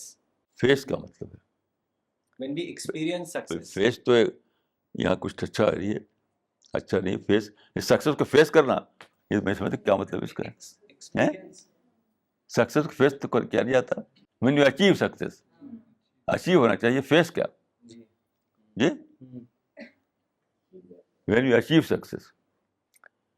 تو بھائی قرآن میں بتایا گیا ہے کہ اپنے آپ کو آروگنس سے بچاؤ، پرائڈ اور آروگنس سے بچاؤ. کیونکہ جہاں سکسیس آئی تو ساتھ ساتھ پرائڈ اور آروگنس آ گیا. دیکھیے قرآن میں سورہ الفجر میں بتایا گیا ہے کہ جب آدمی فیل ہوتا ہے تو کہتا ہے کہ میں تو فرسٹریشن پڑ جاتا ہے. فیل ہوا تو فرسٹریشن پڑ گیا، اور کامیاب ہوا تو پرائڈ آ گیا اس کو. تو پرائڈ بھی غلط اور فرسٹریشن بھی غلط. اس سورہ فجر میں آپ پڑھ سکتے ہیں. جو آدمی دونوں چیزوں سے بچ سکے اس کو کہا گیا النفس المطمئنہ، یعنی وہ انسان جس کو کہ فیلئر کا تجربہ ہوا تو فرسٹریشن میں نہیں پڑا، سکسیس ملی تو وہ پرائڈ سے بھی بچا اور اس سے بھی فرسٹریشن بچا. وہ النفس المطمئنہ، اسی کو پیراڈائز ملے گی. یعنی دونوں حالتوں میں ایک نیگیٹو آسپیکٹ ہے. یہ فیلئر کا بھی ایک نیگیٹو آسپیکٹ ہے اور سکسیس کا بھی ایک نیگیٹو آسپیکٹ ہے. اس نیگیٹو آسپیکٹ سے بچایا اپنے آپ کو، اسی کے لیے پیراڈائز ہے. What should be the ideal relationship between a husband and wife? بس وہی میں نے کہہ دیا، let us agree to disagree. جب کوئی اختلاف ہو، ڈفرینسز آئیں تو یہی کہہ دیجیے.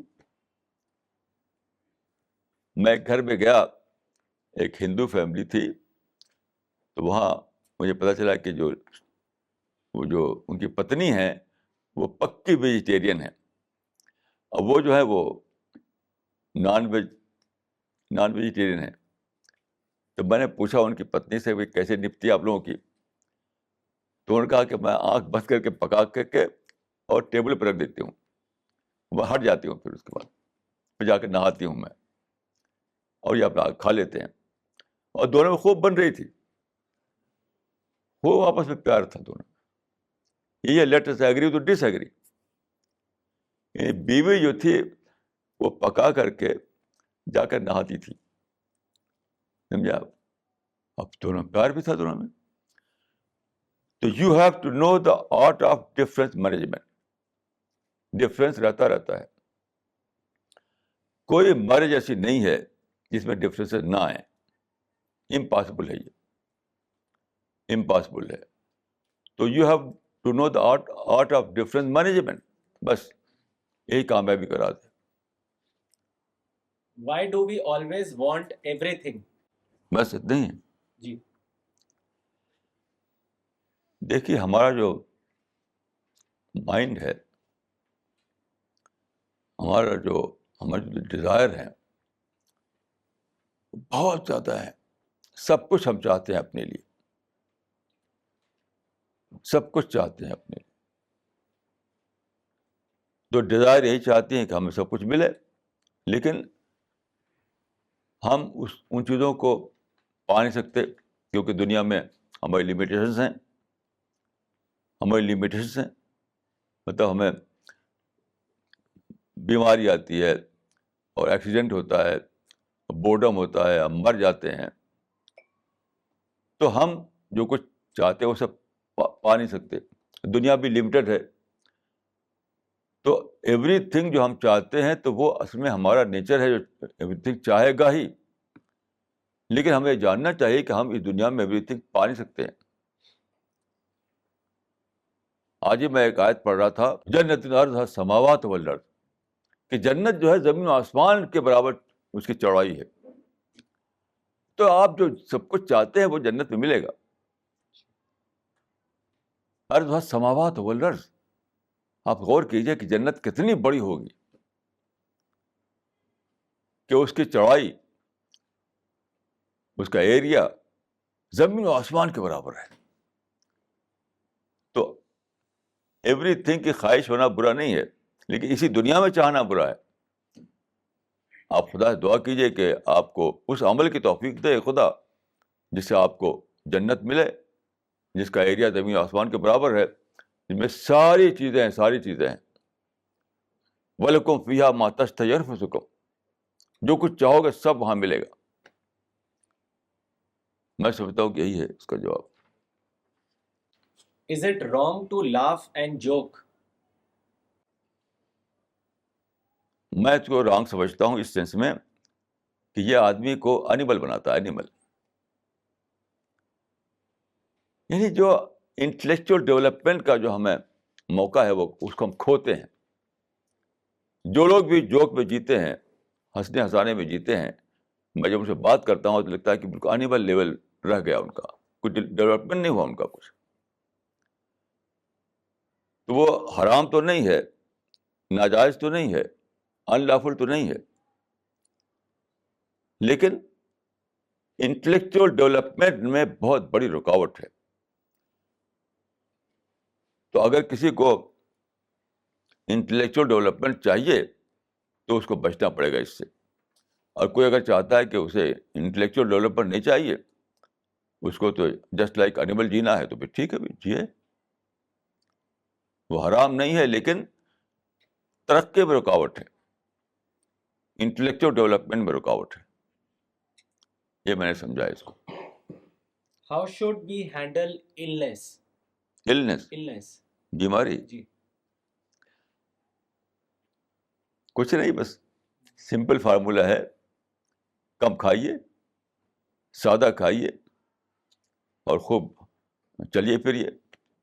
آپ پر گاڑی ہو تب بھی دوڑیے سڑکوں پر, گاڑی مت چلیے. آپ پاس گاڑی ہو تب بھی سڑکوں پر دوڑیے. میں یہ مذاق نہیں کر رہا ہوں. دلی میں دیکھیے ایک صاحب تھے, ان کا نام تھا موتی رام سراف, وہ مر گئے اب. ان کی دکان تھی چاندی چوک میں. تو موتی رام سراف کے پاس 2 کار تھی, ایک ان کے لیے, ایک بیٹے کے لیے. اور خود میں ان کے ساتھ کئی بار چلا ہوں. وہ پیدل چلتے تھے, بسوں میں دھکا کھاتے تھے، اور جناب اتنی اچھی تندرستی ان کی تھی. تو میں نے ان سے پوچھا، تو کہا یہی تو میری ہیلتھ کا راز ہے. گاڑی ہے تو ٹھیک ہے، گاڑی ہے، لیکن میں تو اپنا پیدل دوڑتا ہوں، بسوں میں دھکے کھاتا ہوں. اور کھانا ایک دم سادہ ان کا ہوتا تھا، سادہ بالکل. میں گھر پہ بھی گیا ہوں. تو موتی رام صراف جو تھے اس اعتبار سے مجھے ایک نمونہ معلوم ہوتے، نمونہ. یہ گاڑی ہے تب بھی بسوں میں دھکا کھا رہے ہیں، پیسہ ہے تب بھی سادہ کھانا کھا رہے ہیں، سمجھا آپ؟ فینسی بیڈ ہے تب بھی زمین پہ سو رہے ہیں. یہ میں نے خود اپنی آنکھ سے دیکھا ہے ان کو. اور بہت اچھی ہیلتھ تھی ان کی، کبھی دوا نہیں لیتے تھے وہ، بغیر دوا کے اچھی ہیلتھ تھی ان کی. تو اس بات سے سمجھتا ہوں کہ سب سے بہتر اچھا فارمولہ یہی ہے. What is the importance of intention? ساری امپورٹنس اسی کی ہے. حدیث بات ہے کہ انما الاعمال بالنیات، ایکشنس ڈپینڈ آن انٹینشنس. کوئی بھی کام آپ کریں تو انٹینشن جیسا ہوگا ویسے ہی اس کا خدا کے ہاں لیا جائے گا اس کو. سب کچھ انٹینشن ہی پر ڈیپینڈ کرتا ہے. یعنی جو اسلام کا جو کی ٹیچنگ ہے اس میں سب کچھ ڈپینڈ کرتا ہے intention per.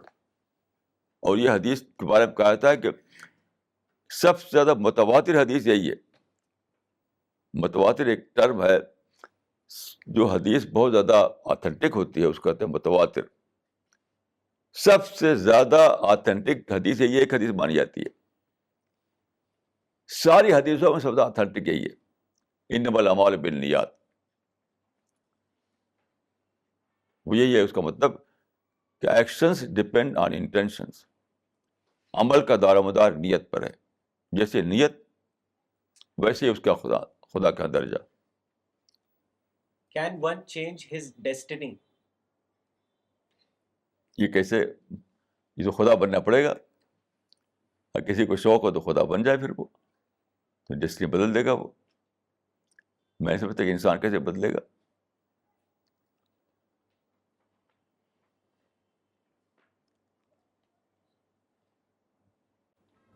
How can we overcome our ego?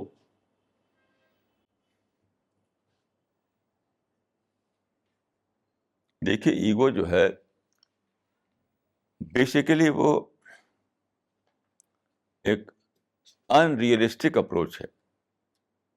حقیقت تو ہماری کچھ بھی نہیں ہے، اور اپنی سمجھ لیتے پتہ نہیں کیا. کل پرسوں مجھے ایک بہت چھوٹی سی دھس گئی یہاں پہ انگلی کے اس میں.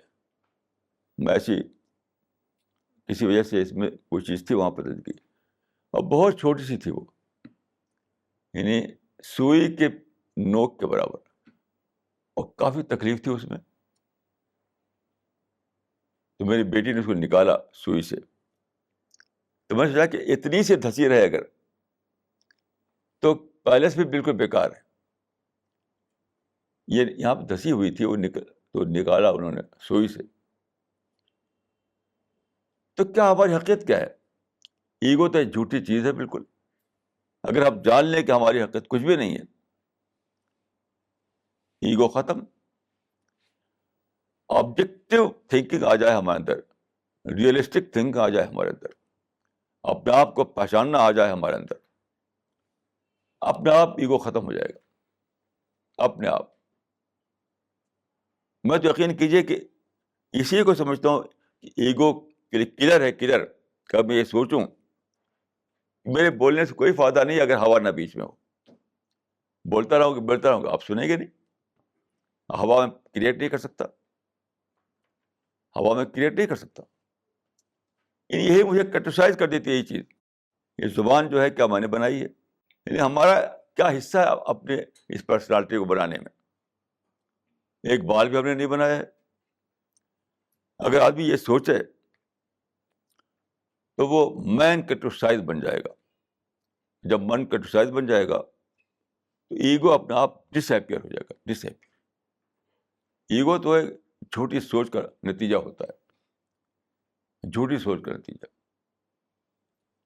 ایگو کوئی ایک بیس لیس چیز ہے. ایگو کس برتے پہ ایگو بھائی, کس برتے پہ ایگو؟ ایک صاحب نے مجھے تعریف کی ایک مس یونیورس کی کہ آپ کتنی بیوٹیفل ہے. میں نے کہا کہ آپ مائکروسکوپ لے کر کے جا کے ہاں لگائیے اس کو اور دیکھیے, اتنی بری معلوم ہوگی وہ. ان کے چیک پر جو آپ بہت بیوٹیفل سمجھ رہے ہیں, کیسا گلاب کا پھول جیسا ہے, مائکروسکوپ لگا دی یہاں پر اور دیکھیے اتنا خراب لگے گا جیسے کہ بھینس کی جلد ہے. آپ, میں نے دیکھا ہے. یہ سب کچھ آرٹیفیشل معاملہ ہے, سب کچھ آرٹیفیشل ہے. تو چونکہ ہم سوچ نہیں پاتے ریئلسٹک انداز میں, اس لیے ہم ایگوئسٹ بن جاتے. انہیں ایگو کیا چیز, کچھ بھی نہیں. میری وائف میرے ساتھ ہے اور میں کافی لمبے عرصے سے انہیں سمجھا رہا ہوں کہ اینگزائٹی جس کی وہ پیشنٹ ہیں, تو ڈاکٹرس کے پاس میں لگ بھگ جموں سے لے کے دلی تک بہت سارے ڈاکٹر سے ملایا ہوں. تو ایک ہی بات لگ بھگ مجھے ملی کہ اینگزائٹی کی وہ پیشنٹ ہے. تو بہت کامنلی میں نے یوں بھی نوجوانوں کے ساتھ بات کرتا ہوں تو یہ سننے میں آتا ہے کہیں نہ کہیں وہ اینگزائٹی کے شکار رہتے ہیں. تو اس میں آپ کی رائے کیا ہے اس کو اوور کم کرنے کے لیے؟ کیا چیزیں آپ انہیں سجیسٹ کریں گے, کس طرح سے انہیں اس سے باہر نکلنا چاہیے؟ یہ بڑا اچھا کوشچن ہے, اس لیے کہ ہم میں سے ہر آدمی, میں خود بھی اینگزائٹی میں مبتلا رہتا ہوں. کسی نہ کسی بات کو لے کر اینگزائٹی یا ٹینشن یا اسٹریس ہم میں سے ہر ایک کو ہوتا ہے. تو اصل میں یہاں جو بات ہے, جو میری ڈسکوری ہے وہ بتاتا ہوں آپ کو. ہم لوگ جو ہے بچپن سے اس طرح سے ہماری پرورش ہوتی ہے کہ ہم اینگزائٹی کو ایول سمجھ لیتے ہیں. ایول, بچپن سے ایسا سنتے اینگزائٹی یا ٹینشن یا اسٹریس جو ہے ایول ہے وہ, حالانکہ ایول ہے ہی نہیں وہ. یہ میری ڈسکوری ہے, وہ ہے برین اسٹارمنگ کے لیے, یعنی ہمارے مائنڈ کو ایکٹیویٹ کرنے کے لیے. یاد رکھیے, اگر دنیا میں اینگزائٹی ختم ہو جائے, ٹینشن ختم ہو جائے, اسٹریس ختم ہو جائے, تو سب لوگ اینیمل بن جائیں گے, اینیمل بن جائیں گے. اگر شک اس میں آپ کو ہو تو کوئی ایسا انسان آپ کو ہر جگہ مل جائے گا جو باپ نے خوب کما کر رکھ دیا پیسہ اور آرام سے رہ رہا ہے, اس کو مل لیجیے آپ, بھیڑ بکری ایسی باتیں کرے گا وہ آپ کو. میں نے ایسے لوگوں سے ملا ہوں جن کو باپ نے کما کر رکھ دیا, گھر بنا دیا, سب کچھ کار سب کچھ ہے, کچھ سوچنا نہیں ہے ان کو, کچھ سوچنا نہیں ہے. تو کیا ہے, وہ جسٹ لائک اینیمل ہو جاتے ہیں وہ. دیکھیے میں آپ کو عرض کروں کہ ایک انگریزی میں کہا جاتا ہے کہ وہ he was born with a silver spoon in his mouth. He was born with a silver spoon in his mouth. مجھے بتائیے کہ کون ایسا آدمی ہے جو کوئی بڑا کام کیا ہو جو سونے چاندی کا چمچہ لے کر پیدا ہوا ہو. جتنے لوگ ہیں بڑا کام کرنے والے, کوئی اس طرح پیدا نہیں ہوا. سب وہ ہیں جو غریبی میں پیدا ہوئی, مصیبتوں میں پیدا ہوئی, یعنی مطلب اینگزائٹی میں پیدا ہوئی. ہمارے ڈاکٹر عبدالکلام صاحب جو ہیں, ان کے گھر والے ان کی فیس, اسکول کی فیس نہیں دے سکتے تھے. اب کتنی بڑی اینگزائٹی یہ تھی. اینگزائٹی ہوتی ہے ہم کو ایکٹیویٹ کرنے کے لیے. صرف ایک ہی فارمولہ ہے جو کہ میں نے اپنا رکھا ہے, کہ میں اینگزائٹی کو لے کر کے اس میں نہیں پڑتا, یعنی اینگزائٹی کو میں کوشچن میں تبدیل کرتا ہوں. ہر اینگزائٹی کو میں چیلنج میں بدل دیتا ہوں. یعنی I always try to convert my anxiety into question, into challenge. اور پھر اسی کے تھرو میرا ڈیولپمنٹ ہوتا رہتا ہے. تو سچ پوچھے تو یہ سارا معاملہ جو ہے کنڈیشننگ کا ہے. کنڈیشننگ ہماری کنڈیشننگ اس طرح ہوئی ہے کہ ہم لوگ سمجھتے ہیں کہ اسٹریس بری چیز ہے, اور جب ٹینشن بری چیز ہے, انگزائٹی بری چیز ہے. یہاں تک کہ بیماری بری چیز نہیں ہے. بیماری بری چیز میں بتاتا ہوں آپ کو. میری فیملی میں ایک صاحب تھے جو تقریباً میری عمر ان کی تھی, 1 آدھ سال کا شاید فرق ہوگا. وہ کبھی بیمار نہیں ہوتے تھے, ان کو چھینک نہیں آئی, کبھی بخار نہیں ہوا, اور اچانک برین ہیمریج ہوا, مر گئے وہ. میں ابھی تک یہی زندہ ہوں. کیوں؟ مجھے اکثر کوئی نہ کوئی بیماری لگی رہتی بچپن سے. جب میں 5 سال کا تھا تو یہاں پر میرا ایک پھوڑا نکلا, اس کو آپریشن کیا, آج تک اس کا نشان یہاں موجود ہے, بالکل ایکس کے شکل میں. تب سے ہمیشہ کچھ نہ کوئی مصیبت لگ رہی تھی, اور میں زندہ ہوں. اس کو میں نے پڑھا کہ وہ آدمی کیوں مر گیا, میں کیوں زندہ ہوں. یہ مجھے ڈسکوری ہوئی کہ جو بیماری ہے اس کا ایک پازیٹیو اسپیکٹ ہے. وہ ہمارے باڈی کے, جس کو کہتے ہیں اطباء قوت مقاومت, ریسسٹنس پاور کو زندہ کرتی ہے, ایکٹیویٹ کرتی ہے. یعنی ہماری بیماریاں جو ہمارے اندر آتی ہیں, ہماری باڈی میں ایک ہے جو اس کو ہم ریسسٹنس پاور کہتے ہیں یا مقاومت کہتے ہیں, اس کو ایکٹیویٹ کرتی ہے, بیماری سے لڑنے کی طاقت بڑھاتی ہے. اس دنیا میں یاد رہے کوئی چیز بھی وہ نہیں ہے, یعنی بیکار نہیں ہے. بچپن میں دیکھتا تھا کیڑے مکوڑوں کو, تو میں سمجھتا تھا خدا نے کیوں کیڑے مکوڑے پیدا کر دیے. پھر میں نے کتاب میں پڑھا کہ کیڑے مکوڑے نہ ہو تو 2 مہینے کے اندر ساری دنیا ختم ہو جائے.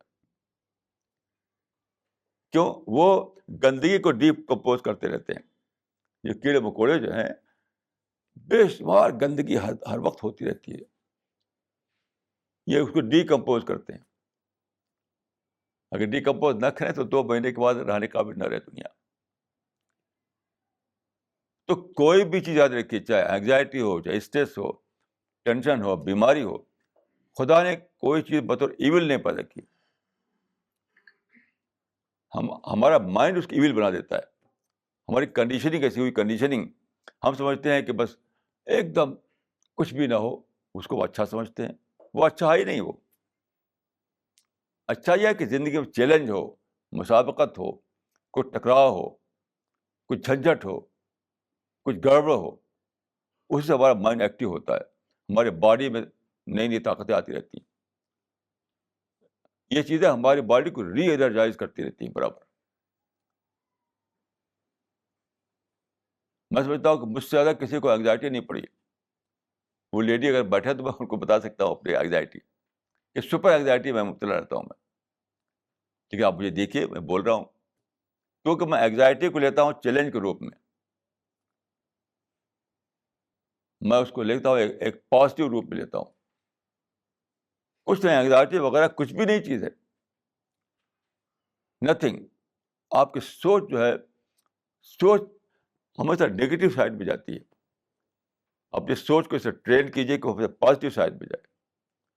ہر چیز کو پازیٹیو طور پر لے, نیگیٹو طور پر نہ چھوڑ دے. بس آپ دیکھیے, انگزائٹی آپ کے لیے بلیسنگ بن جائے گی, بلیسنگ. جیسا کہ خدا خدا میرے لیے بنی ہوئی ہے. میں ایک زندہ ثبوت اس کا ہوں. اس لیڈی کو مجھ سے زیادہ انگزائٹی نہیں پڑی ہوگی, لیکن میں نے اپنی انگزائٹی کو چیلنج کے طور پر لیا, تو وہ میرے لیے بلیسنگ بن گئی, بلیسنگ. آج ہی صبح میں ایک میرے مائنڈ میں ایک انگزائٹی تھی, اپنی بیٹی سے میں ڈسکشن کیا کرتا ہوں, اچانک ایک نئی چیز ایمرج کیا, نیا آئیڈیا میرے سامنے آ گیا. تو میں نے کہا خدا نے یہ انگزائٹی ڈالی تھی کس لیے؟ تاکہ میرا انٹلیکچوئل ڈیولپمنٹ ہو, ایک نئی بات مجھے ڈسکور ہو جائے. تو اس سوچ چھوڑ دیے, یہ سوچنا چھوڑ دیے کہ انگزائٹی کی برائی ہے, انگزائٹی کو ایول ہے. یہ سوچ ایول ہے, نہ کہ انگزائٹی. یاد رکھیے, یہ میں اپنا تجربہ بتا رہا ہوں. اس کو اگر شک ہو تو میرے پاس آئے, میں اس کو 101 ایگزامپل دوں گا اس معاملے, بالکل convincing example. Okay, this is the last question. It's asked by Shaheen Ali. There is a hadith to the effect that for receiving knowledge, one can travel to as far as China. Is it only for religious knowledge or it applies to worldly knowledge as well? ہاں وہ حدیث اس طرح سے ہے کہ اطلب العلم ولو کان بالسین، اطلب العلم ولو کان بالسین، علم کے لیے علم کو چاہو، علم کو لینے کے لیے سفر کرو، چاہے وہ چین میں ہو۔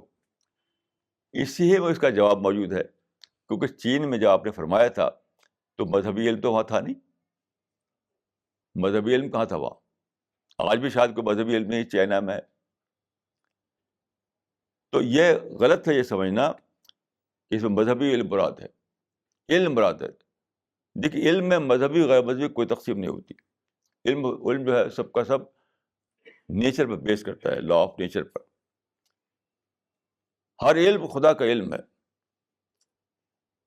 مذہبی غیر مذہبی کچھ نہیں ہوتا۔ جن لوگوں نے واٹر کی ٹیکنالوجی پتہ جانی کہ کیا وہ غیر مذہبی علم تھا وہ، جس سے اسٹیم پاور دریافت ہوا؟